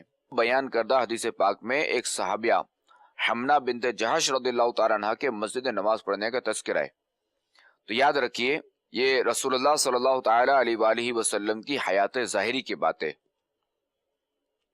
اور رسول اللہ صلی اللہ تعالی علیہ وآلہ وسلم کے وصال ظاہری کے بعد حضرت عمر رضی اللہ تعالیٰ عنہ نے عورتوں کو مسجد میں آنے سے منع کر دیا تھا، جیسا کہ مفتی احمد یار خان نئی رحمۃ اللہ تعالی علیہ فرماتے ہیں کہ حضرت عمر رضی اللہ تعالیٰ عنہ نے عورتوں کو مسجد سے روک دیا، اور حضرت عائشہ صدیقہ رضی اللہ تعالیٰ عنہ نے اس کی تائید کی اور فرمایا کہ اگر حضور انور صلی اللہ تعالی علیہ وآلہ وسلم بھی آج کے حالات دیکھتے تو عورتوں کو مسجد سے روک دیتے۔ اور بیان کردہ حدیث پاک میں بیٹھ کر نفل نماز پڑھنے کا بھی ذکر ہے۔ جو اس حوالے سے مفتی صاحب فرماتے ہیں کہ اگر کھڑے ہو کر نوافل پڑھتے پڑھتے تھک جائے تو اسے چاہیے کہ بیٹھ کر پڑھے یا کچھ دیر آرام کر لے، جیسا کہ اگر کھڑے کھڑے نوافل پڑھتے تھک گیا تو بیٹھ کر پڑھے۔ اس بیٹھنے میں انشاءاللہ الکریم قیام کا ثواب ملے گا، یعنی کھڑے ہو کر نماز پڑھنے کا ثواب ملے گا، یا اگر نماز نفل سے تھک گیا ہے تو کچھ آرام کے لیے بیٹھ جائے، اس آرام میں نفل کا ثواب ملے گا، کیونکہ یہ آرام آئندہ نفل کی تیاری کے لیے ہے، اور جو عادت عبادت کی تیاری کے لیے ہو وہ عبادت ہے۔ اس لیے کہا جاتا ہے کہ عالم کی نیند عبادت ہے کہ اس کے ذریعے وہ بہت سے کام کرے گا۔ اسی طرح حضرت سیدہ خاتون جنت حضرت فاطمہ رضی اللہ تعالیٰ عنہ کی عبادت کے متعلق آپ کے شہزادے حضرت امام حسن رضی اللہ تعالیٰ عنہ فرماتے ہیں کہ میں نے اپنی والدہ سیدتنا فاطمہ رضی اللہ تعالیٰ عنہ کو اس حالت میں بھی دیکھا ہے کہ آپ رضی اللہ تعالیٰ عنہ مسجد بیت کے محراب میں ساری رات نماز پڑھتی رہتی، یہاں تک کہ صبح طلوع ہو جاتی۔ صلو علی الحبیب صلی اللہ تعالی علی محمد صلی اللہ علیہ وسلم۔ مرحبا، اللہ ہمیں بھی عبادت کا ذوق اور شوق بھی نصیب فرمائے، اور عبادت میں اللہ ہمیں استقامت بھی نصیب فرمائے، آمین۔ کال شامل کرتے ہیں پھر آگے چلتے ہیں۔ میرا سوال یہ ہے، کسی بھی اچھے کام میں استقامت حاصل کرنے کے لیے کتنی مدت درکار ہوتی ہے؟ کتنی مدت درکار ہے خالد بھائی؟ بڑا ٹیکنیکل سوال ہے، بڑا اہم سوال ہے۔ ہاں جی، کرنا کیا چاہ رہے ہیں؟ ایک ہے کسی فیلڈ میں کوئی ڈپلوما کر رہے ہیں، کوئی چیز کر رہے ہیں، تو جب تک کورس ہے تب تک اس کی استقامت ہے، صحیح۔ اور اس کے بعد اگر اس کو اپنی فیلڈ بنانے کا ہی ارادہ ہے تو پھر جو فیلڈ آپ نے منتخب کی ہے اس کے جو ایکسپیرینس رکھنے والے ہیں ان سے رہنمائی لی جا سکتی ہے۔ دوسرا یہ کہ گناہوں سے بچنے پر استقامت اور نیکیاں کرنے پر استقامت، یہ تو ساری زندگی کا معاملہ ہے، جب تک سانس چلے تب تک اس کو پورا کرنا ہے، تب تک اس پر کار بند رہنا ہے۔ استقامت اسی چیز کا مطلب ہے، اسی چیز کا استقامت کا مفہوم یہ سلمان بھائی قرار دیا جائے گا کہ بندہ جو کام کر رہا ہے وہ پایہ تکمیل تک پہنچائے، جب تک کرے جب تک وہ کمپلیٹ نہیں ہو جاتا۔ اور مختلف چیزیں ایسی ہیں جو انسان اپنی زندگی میں اختیار کرتا ہے، لیکن پھر اس کے کمپلیٹ ہونے کا وقت پورا ہی ہو جاتا ہے تو پھر اس کو چھوڑنا ہوتا ہے، آگے بڑھنا ہوتا ہے۔ اسی طرز عمل کو بندہ اختیار کر کے رکھے اور دیکھ لے کہ نیکیوں پر استقامت کے حوالے سے گفتگو ہے یا کسی فیلڈ پر کوئی کام کرنا چاہ رہے ہیں اس کے حوالے سے کرنا چاہ رہے ہیں، تو جیسی فیلڈ ہے جو سوال کی ڈائمنشن مزید واضح ہوگی تو کچھ اور بات کی جا سکتی ہے۔ جنرل گفتگو اس پر ہم یہی کر سکیں گے کہ اللہ کریم دین پر ہمیں ہمیشہ ہی استقامت عطا فرمائے۔ آمین آمین آمین۔ مرحبا، آپ کوئی ہنر سیکھ رہے ہیں تو ظاہر سی بات ہے وہ جو سیکھنے کا پروسیس ہے اس میں الگ استقامت درکار ہے، اور پھر سیکھنے کے بعد اس ہنر کو سسٹین کرنا اور پھر اس کو مزید گلوریفائی کرنا اور اس میں مزید جو ہے وہ بہتری کی طرف جانا، اس کے لیے بھی کیا ہے، ایک استقامت کی ضرورت تو ہے۔ کنٹینیوسلی بندہ یہ چیزیں جو ہے وہ آگے کرتا رہے اور اس کے بارے میں مزید کیا کرتا رہے، سیکھتا رہے۔ کچھ فیلڈز ایسی ہیں جن کے بارے میں آپ کو اپ ڈیٹ جو ہے وہ رہنا ہے، اگر آپ کو اس میں سسٹین کرنا ہے اور آپ کو اس میں چلنا ہے تو آپ کو اس کے ساتھ کیا کرنا ہے، اپ ڈیٹ کرنا ہے۔ ریفریشر کورس بھی ہوتے رہتے ہیں، وہ بھی کرنے پڑتے ہیں۔ تو جیسی فیلڈ ہے اس کے اعتبار سے ویسا جو ہے وہ کرائٹیریا ہوگا اور اسی کے اعتبار سے استقامت کو بھی یہ دیکھنا پڑے گا انشاءاللہ. اللہ ہم سب کے حال پہ رحمت فرمائے. کال شامل کرتے ہیں. نمازوں پر استقامت کس طرح حاصل کی جا سکتی ہے؟ اور وقار بھائی سے یہ عرض ہے کہ یہ اعلیٰ کلام سنا دیں. میں مدینے چلا. مرحبا. جی منیم بھائی. نمازوں پر استقامت کے حوالے سے وہی شروع والی بات آ جاتی ہے کہ پڑھنے کے فضائل اور نہ پڑھنے کی وعیدیں جب تک دماغ میں نہیں ہوں گی تب تک بندہ استقامت حاصل نہیں کر سکتا. ایک بندے کو پتہ ہی نہیں ہے کہ پڑھنے کے فضائل کیا ہیں اور نہ پڑھنے کی وعیدیں اور عذابات کیا ہیں تو وہ بندہ کیسے استقامت حاصل کر سکتا ہے؟ جیسا کہ آپ نے پہلے شروع میں بھی مثال دی، ایک بندے کو جب پتہ ہے کہ سارا دن کام کروں گا تو شام کو مجھے جو ہے نا وہ دہاڑی ملے گی، تو مزدور سارا دن جو ہے وہ محنت کے ساتھ کام کرتا ہے، اس کو پتہ ہوتا ہے مکمل کام کروں گا تو شام کو جا کر مجھے جو ہے وہ مزدوری ملنی ہے. تو جب اس کے ذہن میں یہ نتیجہ ہوتا ہے کام کروں گا تو مزدوری ملے گی، جب اس کو یہ پتا ہوگا کہ یہ فضائل مجھے تب ملیں گے اور یہ اس کے فضائل ہیں اور یہ نماز پڑھنے سے حاصل ہوں گے، تو ظاہر سی بات ہے بندہ نماز بھی پڑھے گا. اگر نہیں پڑھے گا تو عذابات اگر اس کے ذہن میں ہوں گے تو پھر وہ بندہ جو ہے وہ استقامت کے ساتھ نماز پڑھے گا. صحیح. اور نمازیوں کی صحبت اپنائے گا تو پھر بھی انشاءاللہ نماز کی عادت بنے گی. اور بے نمازیوں کے ساتھ رہ رہا ہے تو پھر بے نمازی ہی بنے گا. یہ بھی ہے. یہاں نماز پر استقامت پانے کے لیے مجھے سبحان بھائی کی ایک بات یاد آتی ہے. سبحان بھائی نے ایک بات کہی تھی کہ say no to work. آپ کام سے کہیں کہ نہیں. بات کر بنا ہاں یار ابھی کر لیتے ہیں، ابھی پڑھ لیتے ہیں، نماز پڑھ لیتے ہیں. ہاں پڑھیں گے بھائی پڑھیں گے. جیسے وہ کہتے ہیں نماز کا ٹائم ہو گیا ہے نماز، اچھا یار پڑھ لیتے ہیں بھائی، یہ تھوڑا کام ہے، یہ کام کر رہے ہیں. تو say no to work. نو نہیں، ابھی یہ نہیں ہوگا. ابھی کیا ہوگا؟ ابھی نماز پڑھیں گے. یہ زندگی میں آپ بنائیں، اس کو زندگی میں لے کر کے آئیں، انشاءاللہ الکریم اس کا فائدہ ہوگا. بڑی زبردست بات ہے. say no to work. کام کو بھی کیا بولیں؟ نہیں. آپ کا کوئی اور اس طرح کا کوئی معاملہ ہے تو اس کو بھی کیا بولیں؟ نہیں. ابھی کیا کرنا ہے؟ نماز پڑھنی ہے. تو یہ بھی کریں. اور پھر اپنی صحبت بھی ایسی بنائیں کہ جن کے ساتھ آپ کو نماز کی محبت ملے، نماز کا جذبہ ملے. ہم نے دیکھا ہے لوگ آتے ہیں مسجد میں، خالد بھی میں دیکھتا ہوں، مجھے 2 بھائی لگتے ہیں اور 2 ہیں ایسے افراد، 2 ہیں. وہ مسجد میں آتے ہیں، ساتھ آتے ہیں اور ساتھ نماز پڑھتے ہیں اور ساتھ جاتے بھی ساتھ ہی ہیں، اور دونوں بھائی ہیں. اور یہ اس طرح کے 2 پیر ہیں، دونوں بھائی ہیں، دونوں ساتھ آتے ہیں. اور مطلب یوں اس طرح ان میں سے ایک تو تاجر برادری ہے اور دوسری جو ہے ان کا تعلق بھی جو ہے وہ تجارت سے بھی ہے، لیکن ان میں ایک بھائی جو ہے جو مجھے یاد پڑ رہا ہے وہ عالم دین بھی ہے ماشاءاللہ. تو آتے ہیں دونوں ساتھ آتے ہیں نماز پڑھنے. جو تاجر ہیں وہ بھی دونوں بھائی کیا کرتے ہیں؟ ساتھ آتے ہیں نماز پڑھنے کے لیے. تو یہ بھی ایک اچھا ہے. ساتھ اچھے کا ساتھ ہوگا تو وہ اچھائی کی طرف لے کے جائے گا، اور اگر کوئی اور ساتھ ہے تو پھر اس کی پھر کوئی اور ہی بات ہے. اللہ ہمارے حال پہ رحمت فرمائے. آگے چلتے ہیں. میرا سوال یہ ہے کہ جس کا پڑھنے کا دل نہ چاہتا ہو تو مستقل مزاجی سے مطالعہ کی عادت کس طرح بنائی جائے؟ نعت خواں اسلامی بھائی سے یہ عرض ہے کہ یہ کلام سنا دیں. دل درد سے بسمل کی طرح لوٹ رہا ہو. ہاں سبحان اللہ، کیا کلام کی فرمائش کی آپ نے. دل درد سے بسمل.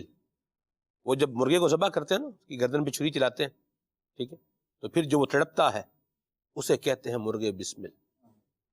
تو دل درد سے اس بسمل کی طرح، جس کا بھی میں نے ذکر کیا ہے، دل درد سے بسمل کی طرح لوٹ رہا ہو، اور پھر سینے پہ تسلی کو تیرا ہاتھ دھرا ہو. اللہ اکبر، قربان جاؤں، کیا تخیل ہے. سبحان اللہ. اور سوال جو کیا ہے وہ بھی بڑا لاجواب ہے ماشاءاللہ. شاہ جی قبلہ کیا فرمائیں گے؟ پڑھائی کا انہوں نے پوچھا ہے. جی. مسئلہ یہ ہے کہ مطلب وہ بھی سوال کے اندر تفصیل ہے پوری کہ پڑھائی کس ٹاپک پہ کر رہا ہے یہ. یعنی اگر تو یہ فرض علوم سیکھ رہا ہے تو دل لگے یا نہ لگے فرض علوم تو حاصل کرنے ہی کرنے ہیں. اور اگر یہ کوئی دنیاوی تعلیم کا کوئی سلسلہ ہے اور اس نے اپنا پیشن بنایا ہوا ہے کہ مجھے یہ گول اچیو کرنا ہے، مجھے آگے چل کے یہ کام کرنا ہے، اور اگر یہ منزل کو حاصل کرنا چاہتا ہے، یہ ڈاکٹر بننا چاہتا ہے، ڈاکٹری کی پڑھائی میں دل نہیں لگ رہا، تو دل تو اس کو لگانا پڑے گا نا. ہاں جی، پڑھائی دل نہیں لگائے گا تو پھر ڈاکٹر بھی نہیں بن پائے گا، پڑھے گا نہیں تو پھر منزل بھی نہیں ملے گی. پڑھنے میں استقامت کہہ لیں آپ، تو سب سے پہلے کہ اپنے ارادے کو مستحکم کرے، نیتیں اچھی کرے، نیت کو جو ہے نا مستحکم کرے، پھر ارادے پختہ رکھیں. وہ کہتے ہیں نا کہ ارادے جن کے پختہ ہوں، نظر جن کی خدا پر ہو، تلاتم خیز موجوں سے وہ گھبرایا نہیں کرتے. ارادے بڑے رکھے کہ بھائی مجھے یہ کام کرنا ہے، مجھے عالم بننا ہے، مجھے فرض علوم سیکھنے ہیں، مجھے جناب اگر ڈاکٹری کی فیلڈ ہے تو مجھے یہ MBBS کرنا ہے، مجھے میرٹ کے لیے کوشش کرنی ہے، مجھے اتنے نمبر حاصل کرنے ہیں. اب اس کے لیے بھی جب بندہ کوشش کرتا ہے تو اتنی ہی لگن کے ساتھ، اتنی ہی کوشش کے ساتھ اور ارادے بڑے رکھ کر اب جو ہے وہ ہمت بھی ہونی چاہیے انسان کے اندر. یعنی اس کے اندر جو ہے نا وہ ہمت جو ہے نا وہ کہتے ہیں دلیر ہوتا ہے، قدرتی طور پہ بھی ہمت ہوتی ہے، تو ہمت کو بڑھانے والا بھی کام کرے. اب ہمت ہی نہیں کر رہا تو ہمت بھی کرنی پڑے گی. اس کو اچھی نیت کرے گا، پھر ارادوں کو پختہ کرے گا، اس کے بعد پھر جو ہے وہ کام شروع کرے گا اور ہمت کے ساتھ کام لے گا تو اللہ نے تبارک تعالیٰ نے چاہا تو یہ انشاءاللہ پڑھائی میں جو ہے وہ اپنا کامیابی حاصل کرے گا. اور آدھو وظائف بھی ہوتے ہیں، بعض دفعہ نظر بھی ہو جاتی ہے، نظر بھی لگ جاتی ہے، اس کی کارڈ کروانے کا سلسلہ کر لے. ایسے ہی حافظہ کمزور ہوتا ہے، اس کو بھی دیکھ لیں، اس کے لیے بادام وغیرہ کھانے کا سلسلہ بنا لیں. ایسے ہی جو ہے نظر بعض دفعہ کمزور ہوتی ہے تو آپ کیا وہ جب پڑھائی کر رہے ہیں نا تو وہ جو ہے وہ درد کرنے لگ گیا ہے، چکر آنے لگ گئے ہیں. یعنی وہ تمام چیزوں پہ غور کرے کہ دل لگ کیوں نہیں رہا. ہے موبائل میں دل لگ رہا ہے، فیس بک پہ دل لگ رہا ہے، جناب وہ ٹویٹر پہ دل لگ رہا ہے، اس کے بعد واٹس ایپ پہ دل لگ رہا ہے. ادھر دل لگ رہا ہے، ادھر دل نہیں لگ رہا. تو نہ لگنے کی جو وجوہات ہیں نا اس کے اوپر غور کرے اور پھر دل لگانا شروع کر دیں تو اللہ نے چاہا تو انشاءاللہ عز و جل دل لگنا بھی شروع ہو جائے گا اور پڑھنے پر انشاءاللہ استقامت حاصل ہو جائے گی انشاءاللہ. اچھا پڑھائی کے حوالے سے ایک یہ کہ وضو ٹوٹ جائے نا وضو کر لے. صحیح. فریش ماحول کے اندر پڑھے. صحیح. فریش ماحول کے اندر پڑھے، باوضو ہو کر پڑھے تو انشاءاللہ عز و جل اس میں پڑھنے میں مزہ آئے گا اور استقامت حاصل ہوگی انشاءاللہ. واہ، وضو کر لینا یہ تو بندے کو ریفریش کرنے کے مترادف ہے. جس طرح ہے نا سسٹم کو ریفریش کرتے ہیں، موبائل کو بھی لوگ بعض اوقات ریسیٹ کرتے ہیں، تو اسی طرح جب بندہ وضو کرتا ہے تو ریفریش ہو جاتا ہے. وضو کرے، بڑی پیاری بات کی چاہتا آپ نے. اور یہاں میں ایک اور بات عرض کروں، غور کرنے والی بات یہ ہے کہ اگر سوشل میڈیا میں دل لگ رہا ہے تو ایسا تو نہیں ہے نا کہ بندہ رات کو سو رہا تھا صبح اٹھا ہے اور سوشل میڈیا میں دل لگ گیا. ایسا تو نہیں ہے. جس طرح شاہ صاحب نے جن ذرائع کا ذکر کیا ہے، بندہ جو ہے وہ کہیں جا رہا تھا اور اس کا واٹس ایپ میں جو ہے وہ دل لگ گیا ہے، یا فیس بک میں جو ہے وہ دل لگ گیا ہے، یا اور کسی اور جگہ پر دل لگ گیا ہے. یہ دل ہم نے لگایا ہے. اللہ اکبر. یہ دل ہم نے لگایا ہے اور اس کے لیے ہم نے پیکج بھی کروایا ہے اور اس کے لیے بیلنس میں اور موبائل میں لوڈ بھی کروایا ہے. پھر ہی دل نے بھی قدم آگے بڑھایا ہے. ایسے خام خاتوٹی بن گیا ہے پورا. دیکھیں شعر ہی بن گیا ہے، وہ شاعری بن گئی ہے. اللہ رحمت فرمائے. تو جس طرح یہاں دل لگایا ہے نا اس میں، ویسے ہی اس دل کو یہاں سے اگر ہٹائیں گے دوسری جگہ لے جائیں گے تو وہاں پر بھی تھوڑا اس کو کرنا پڑے گا، پھر ہی لگے گا. بیلنس بھی جیسے کرایا ہے اور بھی تھوڑا پاپڑ بیلے بٹن بھی وہ دبانے پڑتے ہیں، کچھ ڈیجٹس بھی دبانے پڑتے ہیں، پھر جا کے کام ہوتا ہے. خالی ایسے نہیں چٹکی بجاتے جائیں اور سب کچھ ہوتا جائے. تو جب یہ سارے کام کرنے سے ہو رہے ہیں، دوسرے کام بھی کیسے ہوں گے؟ کرنے سے ہوں گے. ذہن بنائیں گے، اپنا دھیان لگائیں گے تو انشاءاللہ رستہ جو ہے بنتا چلا جائے گا. اور آپ کن کے ساتھ اٹھ رہے ہیں بیٹھ رہے ہیں؟ اسکول جانے والے اسٹوڈنٹ طبقہ دو طرح کا ہوتا ہے. ایک ہوتا ہے پڑھنے والا اور ایک ہوتا ہے موج مارنے والا. جو پڑھنے والا ہوتا ہے ان کی جو گیدرنگ بھی ہوتی ہے وہ عموماً کن کے ساتھ ہوتی ہے؟ پڑھنے والوں کے ساتھ ہی ہوتی ہے. اٹھنا بیٹھنا پڑھائی کی باتیں ہیں، اس میں یہی ہے. یہ کیا ہے؟ پڑھاکو گروپ ہے. اور یہ کون سا گروپ ہے؟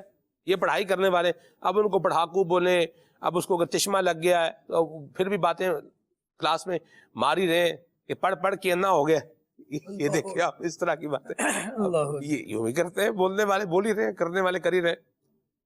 تو اسٹڈی کرنے والا طبقہ بھی دو طرح کا ہے. ایک اسٹڈی کرتا ہے اور ایک کیا کر رہا ہے؟ وقت کو دھکا دے رہا ہے، ٹائم پاس کر رہا ہے. یہ اپنے ساتھ بھی چیٹنگ کر رہا ہے، اپنے ماں باپ کے ساتھ بھی چیٹنگ کر رہا ہے اور اپنے فیوچر کے ساتھ بھی چیٹنگ کر رہا ہے. اور جو اپنی عزت کے ساتھ چیٹنگ کر رہا ہے، یہ ایک ساتھ میں الگ پوری بحث ہے. تو جو اسٹڈی کرنے جا رہا ہے وہ یہ غور کر لے کہ میں کیا کرنے جا رہا ہوں. میرا مقصد اسٹڈی ہے، میری منزل اسٹڈی ہے یا کچھ اور ہے. اللہ عقل و شعور نصیب فرمائے. اسٹڈی یہ اپنی منزل پر لے کے جائے گی، اور کچھ اور ہے اگر تو وہ پھر کچھ اور ہی بنائے گا. اب وہ کیا ہے؟ جیسا ہے ویسا رزلٹ آئے گا. جی ہاں، اسکول میں ایک ہی کلاس میں پڑھنے والے کچھ لوگ فیل ہو جاتے ہیں مضمون میں، اور کچھ لوگ ہیں جو بڑی اس میں اچھا گریڈ لے کر آتے ہیں. دونوں میں فرق ہے. وہ اپنی پڑھائی کے ساتھ، اپنے کام کے ساتھ سنسیئر ہے، کنٹینیوسلی وہ کر رہے ہیں، ان کو اس کا رزلٹ مل رہا ہے. وہ کیا ہے، لیس للانسان الا ما سعی، جو کوشش کرے گا وہی ملے گا. جو یہ کوشش کرتا جائے گا وہ اسے ملتا جائے گا. اپنی کوشش دیکھ لے کیا ہے اور کس سمت میں ہے. اللہ ہمیں عافیت عطا فرمائے. تو اسٹوڈنٹ کی جو سوچ ہے وہ کس کے ساتھ ہونی چاہیے؟ اسٹڈی کے ساتھ. میں یہاں ایک بات کہنا چاہ رہا ہوں، میں کہہ ہی دوں، آئی ہوئی بات ہے تو کیا حرج ہے کہنے میں. خالد بھائی، مجھ سے کوئی مسلسل دعائیں کروا رہا ہے، ایک یعنی اسٹڈی کے، میں وہ تھوڑا شناخت تھوڑا اور بھی بات کروں گا تو وہ نہیں ہے، لیکن میں یہ چاہ رہا ہوں کہ اس کی شناخت کو بالکل کیا کیا جائے، مطلب گولی کر دیا جائے. ٹھیک ہے، مجھ سے مسلسل کیا ہے، یوں ایک رابطہ ہے، یہ دعا کر دیں، یہ ہو جائے، یہ ہو جائے، اسٹڈی فیلڈ میں ہی ہے. تو میں نے انہیں ایک دن میسج کیا، میں نے کہا آپ نا واٹس ایپ سے دھیان ہٹا کے نا آپ اپنے اسٹڈی پہ دھیان لگا دیں. اللہ اکبر. کام آپ کا خود بخود ہی ہو جائے گا. اب یہ ہے، پڑھنا بھی نہیں ہے، دعا بھی کرنا. سلمان بھائی آپ سے دعا کروائیے لیکن کام جو ہے وہ نہیں ہوا. آپ سلمان بھائی کو دھکا دے دیے آگے، اور خود جو اپنا غور اپنے حساب سے کیا کر رہا ہے. اس پہ بھی غور کرنے والی بات ہے. ٹھیک ہے جی، تو آگے چلنے ہیں. اللہ رحمت کی نگاہ فرمائے. اپنا دھیان اسٹڈی میں لگائیں، اور اسٹوڈنٹ کو اسٹوڈنٹ ہی ہونا چاہیے. اسٹوڈنٹ کا جو معنی ہے وہ ہے طالب علم، علم کا طالب. تو سیکنگ نالج کام ہے اس کا، علم حاصل کرنا.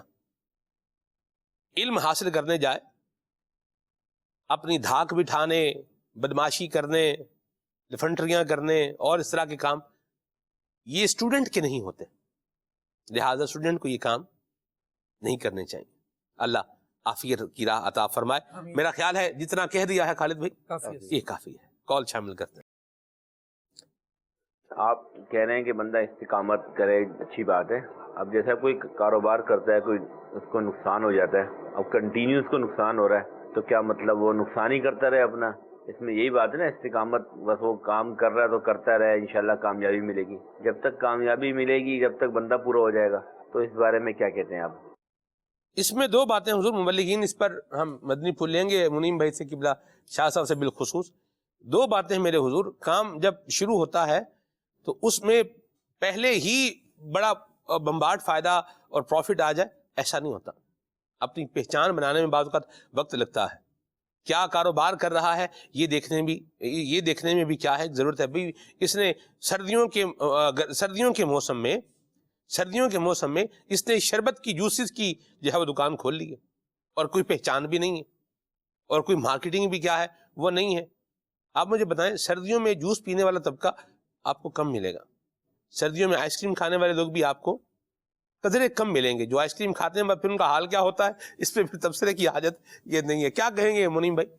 یہ تو میرے خیال میں استقامت کے ساتھ نقصان اٹھانے کی بات کر رہے تھے، تو یہ تو نفع نقصان کاروبار کا حصہ ہے. اور کاروبار کے حوالے سے جو استقامت کی بات ہے، وہاں پر ایک تو نصیب کا بھی بڑا عمل دخل ہوتا ہے. کچھ لوگوں کا نصیب ہی ایسا ہوتا ہے کہ اللہ تبارک و تعالیٰ خاص ان پر کرم فرماتا ہے کہ کاروبار کی فیلڈ میں آتے ہی جو ہے وہ کاروبار کی دنیا میں ان کا ایک نام بن جاتا ہے. اور بعض لوگوں کو نام بناتے ہوئے ایک عرصہ لگ جاتا ہے. تو یہ ایک نصیب کی بات بھی ہے، کیونکہ جتنا نصیب ہوتا ہے بندے کو ملنا اتنا ہی ہے، نہ اس سے کم ملے گا نہ اس سے زیادہ ملے چلے گا. دوسرا پھر بندے کی اپنی کوشش و کاوش اور دماغ لڑانے کا بھی معاملہ ہوتا ہے کہ جو کام آپ کر رہے ہیں اس کے جو سینئر لوگ ہیں جن کو ان چیزوں کا تجربہ ہے ان سے آپ نے کتنا فائدہ حاصل کیا ہے. کیونکہ کہا جاتا ہے نا کہ خود جو ہے نا وہ تجربہ کرنے سے بہتر ہے دوسروں کے تجربات سے فائدہ اٹھایا جائے. اب آپ کو پتا ہے کہ جو کام آپ کر رہے ہیں آپ سے پہلے 4 لوگوں نے کیا ہے اور الٹے آ کر گرے ہیں, تو آپ پھر بھی وہی کام کرتے رہیں. تو ایسا نہیں کرنا چاہیے بلکہ دوسروں کے تجربوں سے فائدہ اٹھانا چاہیے اور پھر بندہ قدم آگے بڑھائے. تو کاروبار کے اندر جو استقامت کا معاملہ ہے وہ دین میں استقامت کے معاملے سے جدا ہے, تو اس کو اس سے جو ہے نا اٹیچ نہ کیا جائے. یہ تو دنیا کا معاملہ ہے, ہم جو جس استقامت کی بات کر رہے ہیں وہ تو دونوں کی ہی بات ہے, لیکن یہاں پر جو دنیا والا معاملہ ہے اس میں دوسرے لوگوں کے تجربات کو بھی دیکھا جائے. مرحبا. شاہ جی آپ کیا کہیں گے اس سوال پہ؟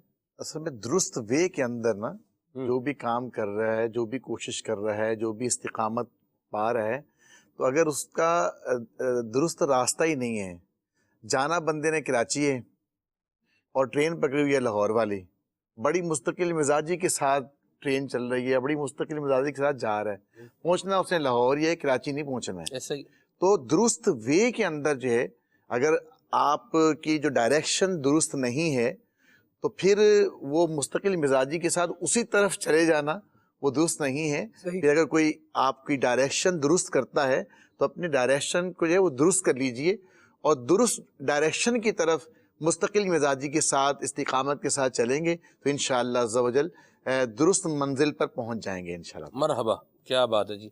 بہرحال بزنس کے لیے آپ بازار اور کاروبار پروگرام میں کبھی کال کریں تو وہ ہمارا بڑا زبردست پروگرام ہے, تو وہ آپ کو بزنس پوائنٹ آف ویو پہ انشاءاللہ بڑی اچھی جو ہے وہ سجیشنز اور مشورے وہاں سے آپ کو انشاءاللہ ملیں گے. مفتی صاحب بھی ہوتے ہیں, یوسف سلیم بھائی بھی ہوتے ہیں ماشاءاللہ, محسن بھائی خود ایک اچھا ماشاءاللہ آپ کا تجربہ بھی ہے, فوکس بھی ہے, اللہ رحمت کی نظر فرمائے. آگے چلتے ہیں. وقار میاں سے درخواست ہے میری بس کہ 2 شعر سنا دیں کہ کرم آج بالائے بام آ گیا ہے, وہاں پہ محمد کا نام آ گیا ہے صلی اللہ علیہ وسلم. جزاکم اللہ احسن جزا. آمین. اللہ برکت دے شاہ جی, آپ کو صحت سلامتی عطا فرمائے. ماشاءاللہ. آگے چلتے ہیں. وقار بھائی سے میری یہ فرمائش ہے کہ میرا گدا میرا منگتا میرا غلام آئے, یہ کلام سنا دیجیے. ٹھیک ہے جی, مرحبا, اللہ آپ کو برکت دے. یہ کہہ رہے ہیں کہ تو شمع رسالت ہے عالم ذرا پروانہ, یہ کلام سنائیں. عبدالحبیب بھائی کو بھی بلوائیں. مرحبا. آگے ہے جی یہ اللہ رکھیو صاحب ہیں لاڑکانہ سے, استقامت کے موضوع پر بہت کچھ سیکھنے کو مل رہا ہے. بڑی مہربانی جناب, بہت شکریہ, اللہ برکت عطا فرمائے. وہ 4 نعت خانوں نے غوث پاک کی منقبت پڑھی ہے وہ آج ضرور سنائیں. ٹھیک ہے جی, مرحبا. پروگرام کی اپریسیشن کر رہے ہیں, تعریف کر رہے ہیں, بہت شکریہ, اللہ آپ کو برکت عطا فرمائے. جزاک اللہ, آپ نے حوصلہ افزائی فرمائی, اللہ آپ کو اپنے حفظ و امان میں رکھے. نبی کا لب پر جو ذکر ہے بے مثال آیا کلام سنائیں. ٹھیک ہے جی, میں مظفر آباد سے ہوں. واہ, مجھے یہ والا کلام سنا دیں. یوں تو سارے نبی محترم ہیں مگر سرور انبیاء تیری کیا بات ہے. واہ بھائی, مرحبا, سبحان اللہ. مظفر آباد سے میسج کیا, کشمیر سے. ٹھنڈ کی کیا صورتحال ہے؟ یقیناً ٹھنڈ ہوگی اور ٹھیک ٹھاک ہوگی.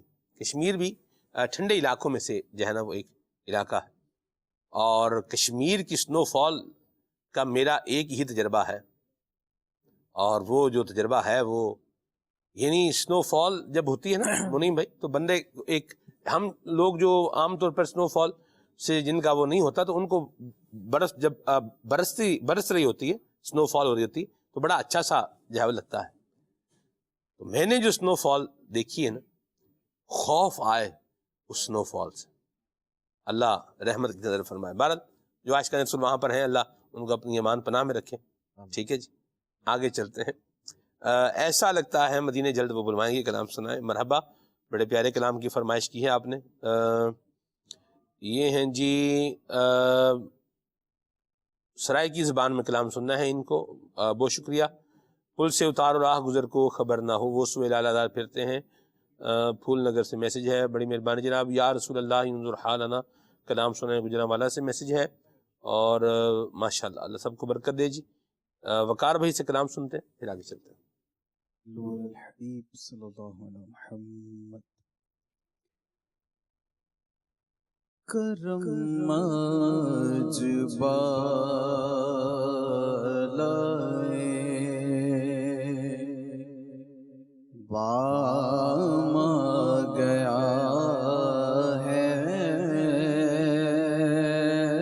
کرم آج بالائے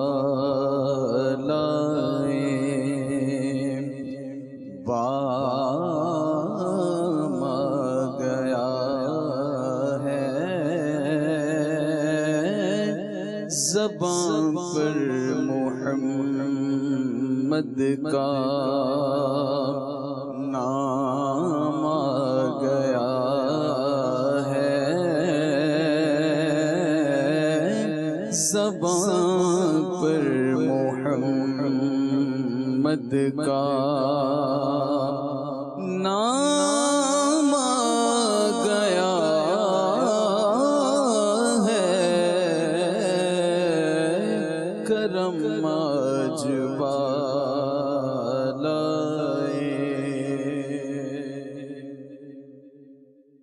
مجھے مل گئی ہے دو عالم کی شاہی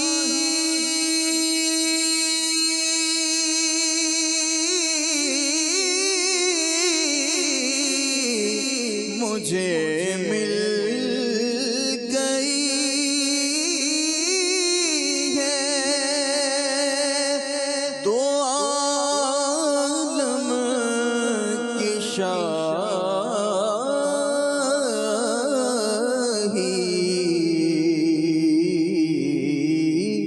میرا ان کے منگتوں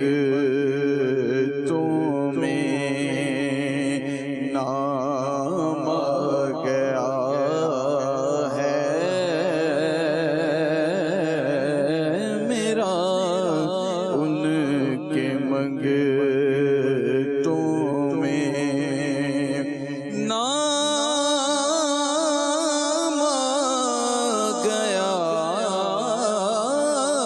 ہے کرم آج بالائے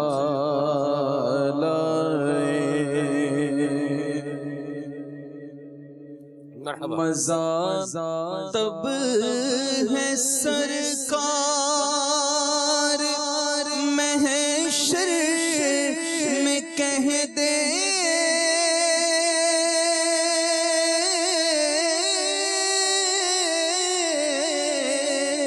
مزہ تب ہے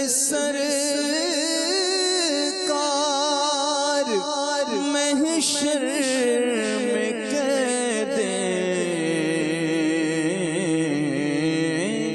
وہ دیکھو ہمارا غلام آ گیا ہے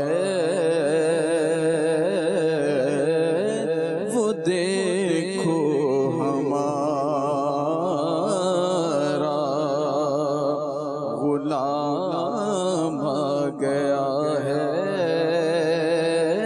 کرم آج بالائے مرحبا دل درد سے بسمل کی ترے لوٹ رہا ہو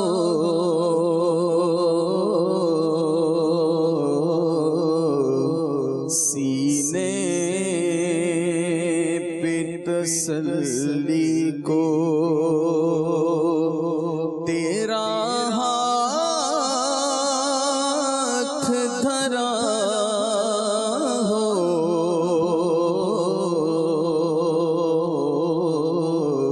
سینے پہ تسلی کو تیرا ہاتھ دھرا ہو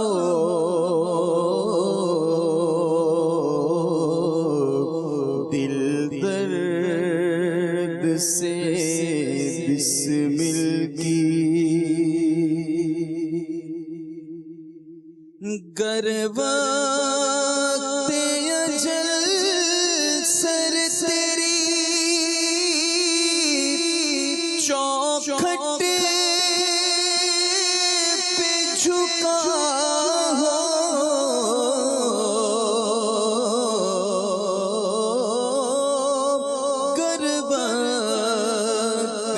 اجل سر تیری چوکھٹ پہ جھکا ہو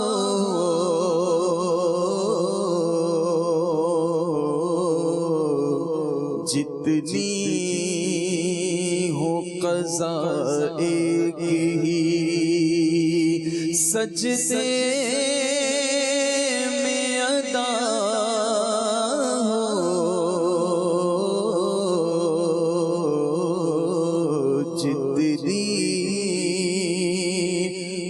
قضا ایک ہی سجدے میں ادا ہو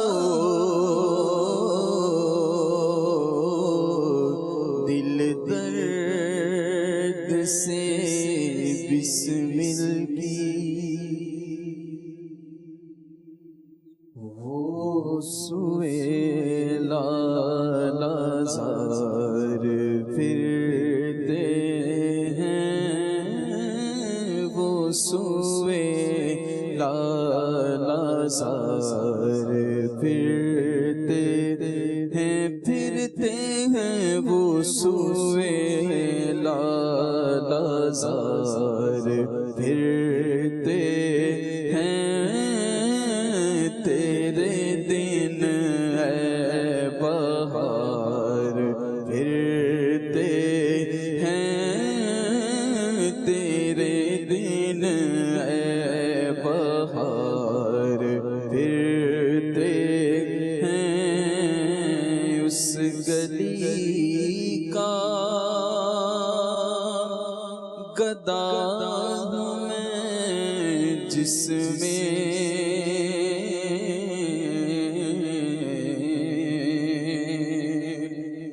اس گلی کا گدا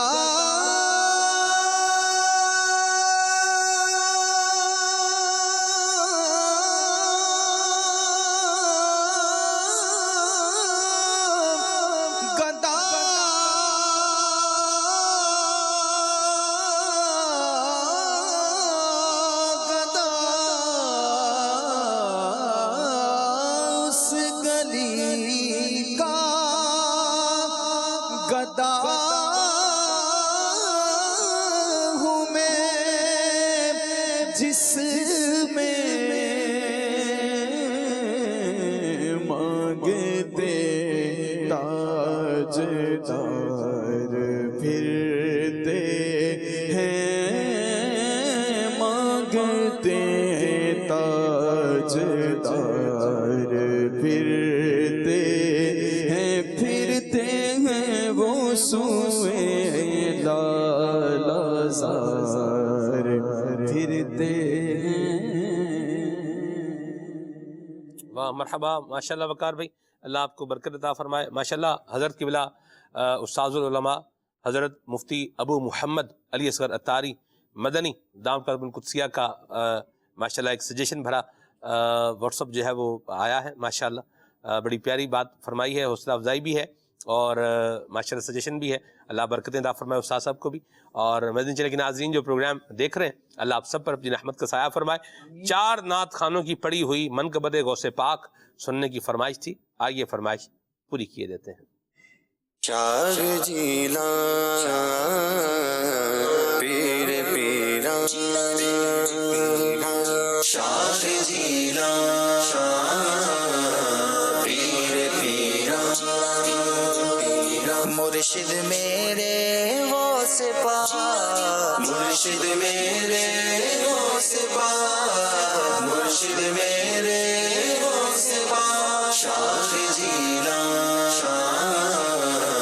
پیر پیران اپنے در پر اپنے منگتے کو بلائے غوث پاک اپنے در پر اپنے منگتے کو بلائے غوث پاک اور اپنی کا اور اپنی دید کا شربت پلائیں غوث پاک اپنے در پر اپنے منگتے کو بلائیں غوث پاک ہو رہی ہے آپ کی ہم پر عطا ہے غوث پاک ہو رہی ہے آپ کی ہم پر عطا ہے غوث پاک کیوں نہ پھر ہم آپ کے نعرے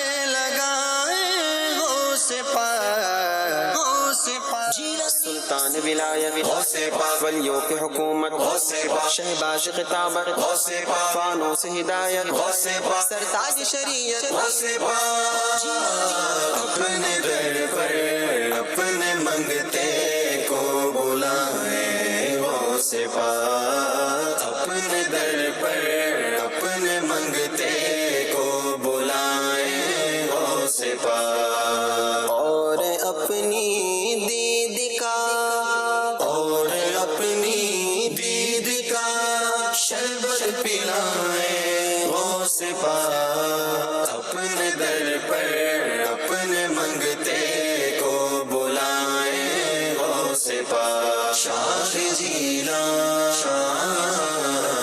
پیر پیران ہے وہ تیرا دبدبا کے تیرے نام پاک سے ہے وہ تیرا دبدبا کے تیرے نام پاک سے تھر تھراتے ہیں سبھی جن و بلائیں غوث پاک غوث پاک اپنے در پر اپنے منگتے کو بلائیں غوث پاک اپنے در پر اپنے منگتے کو بلائیں غوث پاک اور اپنی دید کا اور اپنی دید کا شربت پلائیں غوث پاک اپنے در پر اپنے منگتے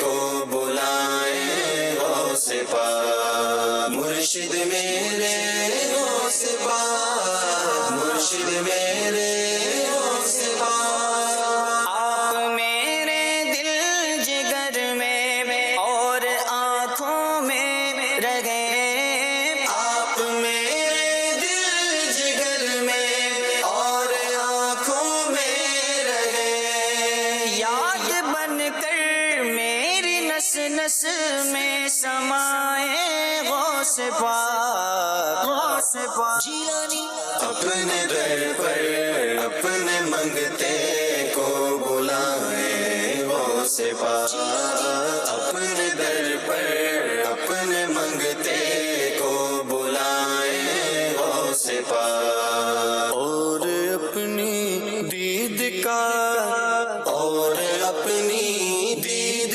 کا شربت پلائیں غوث پاک اپنے در پر اپنے منگتے کو بلائیں غوث پاک شاہ جیلان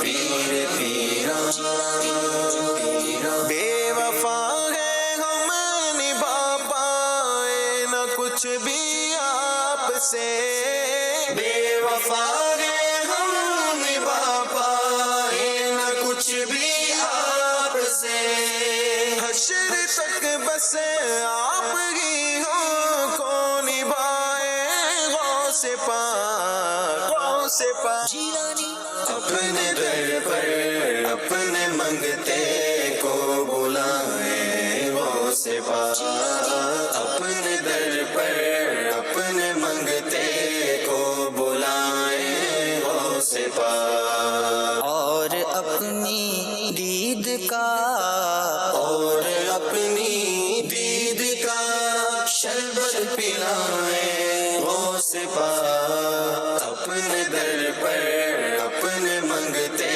کو بلائیں غوث پاک مرشد میرے غوث پاک مرشد میرے غوث ہے بغیر علی المرتضی جہاں کنی کا بات ہے بغیر علی المرتضی جہاں کنی کا بات ہے بغیر علی المرتضی اپنے خاکی کے سرانے آپ آئے غوث پاک جیلانی اپنے در پر اپنے منگتے کو بلائے غوث پاک اپنے در پر اپنے منگتے کو بلائے غوث پاک اور اپنی دید کا اور اپنی دید کا شربت پلائے غوث پاک اپنے در پر اپنے منگتے کو بلائے غوث پاک شاہ جیلان پیر پیران شاہ جیلان پیر پیران کیا بات ہے جی، حضرت غوث پاک رحمۃ اللہ تعالی علیہ کی اور منقبت جو پڑھی ہے ماشاءاللہ 4 سٹیم ہوئے مل کے اور بہت اچھی پڑھی ہے ماشاءاللہ.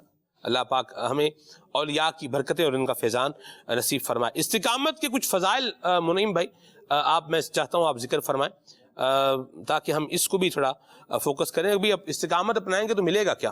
جی استقامت کے فضائل احادیث مبارکہ کے اندر وارد ہوئے، جیسا کہ میں نے پہلے بیان کیا. آقا علیہ السلام نے ارشاد فرمایا کہ تم یعنی اسلام کے جو صحابی نے سوال کیا تھا کہ کوئی ایسی بات بتائیں، ایسی جامع بات کہ اس کے بعد مجھے کسی چیز کی حاجت نہ رہے، تو آقا علیہ السلام نے استقامت کا ہی ارشاد فرمایا تھا کہ فرمایا کہ جب تم کہہ لو کہ میں اللہ پر ایمان لایا تو پھر اس پر استقامت اختیار کرو. تو استقامت اختیار کرنے کے جہاں دینی اور دنیاوی فائدے ہیں وہیں پر اخروی فائدہ بھی ہے کہ جب بندہ کسی چیز پر استقامت اختیار کرتا ہے تو اللہ تبارک و تعالیٰ دنیا میں بھی اس کو سرخرو فرماتا ہے اور آخرت میں بھی کامیابیاں ایسے بندے کا مقدر بنتی ہیں.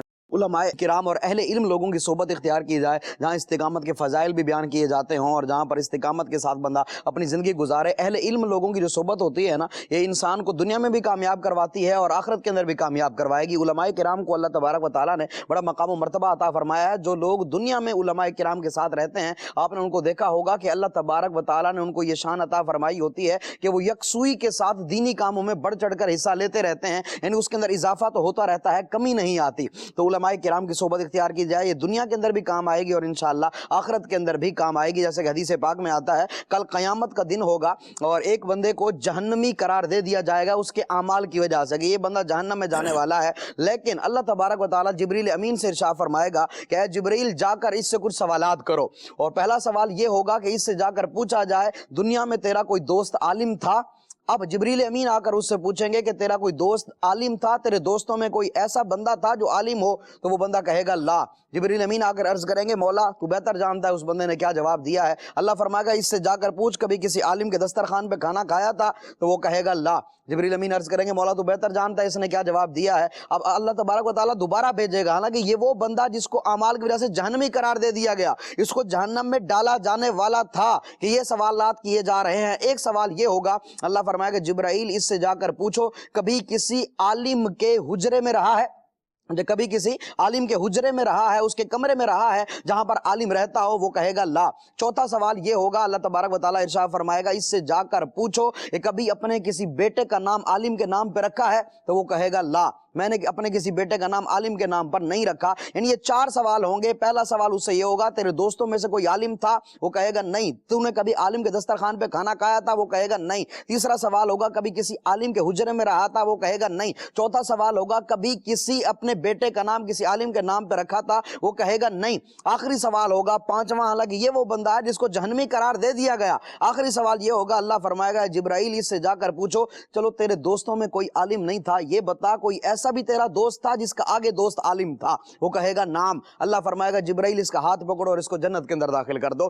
دیکھیں علماء کرام کی صحبت، ان کے ساتھ محبت، ان کے ساتھ ریلیشن، ان کے ساتھ مضبوط تعلق جہاں دنیا میں اس کو فائدہ دے رہا ہے، دنیا میں جہاں اس کو استقامت دے رہا ہے، دنیا میں جہاں اس کو اچھے فوائد دے رہا ہے، وہیں آخرت کے اندر بھی اس کو مقام و مرتبہ عطا فرمائے گا. آخر میں کہا گیا کہ یہ وہ شخص ہوگا جس کا کوئی دوست عالم تو نہیں تھا، لیکن یہ ان لوگوں کے ساتھ رہتا تھا جو آگے علماء کی صحبت جو ہے وہ اختیار کیا کرتے تھے. تو اہل علم کی صحبت جہاں ہمیں استقامت کامیابی دیتی ہے، وہیں پر آخرت کے اندر بھی ہمیں سرخرو کرتی ہے. مرحبا. نبی کریم صلی اللہ تعالی علیہ وآلہ وسلم نے ارشاد فرمایا، صحابہ کرام علیہ رضوان سے فرمایا کہ تمہارے بعد صبر کا زمانہ آئے گا، اور جو شخص اس زمانے میں دین سے مضبوطی کے ساتھ چمٹ جائے گا اس کو تم میں سے 50 شہیدوں کے برابر اجر و ثواب دیا جائے گا. استقامت کا فائدہ. اللہ ہمیں استقامت عطا فرمائے. اچھا، استقامت نہیں مل رہی تو اب بندہ کیا کرے؟ استقامت حاصل کرنے کے لیے کوشش اور جستجو تو کرے کہ میں یہ کام کرتا رہوں. آپ دیکھیے کہ بندہ رستہ بھول جائے تو کیا کرتا ہے. ایک سوال ہے، رستہ بھول گئے تو کیا کریں گے؟ یار اب تو اتنا چل کے آ گئے، 50 کلومیٹر آگے آ گئے، رستہ بھول کے یہاں پر پہنچ گئے، چلو 100 کلومیٹر اور سفر کر لیتے ہیں. یوں کو کرتا؟ عقل مند بندہ تو نہیں کرتا. جب پتہ چل جائے کہ میں رستہ بھولا ہوں تب بندہ کیا کرتا ہے؟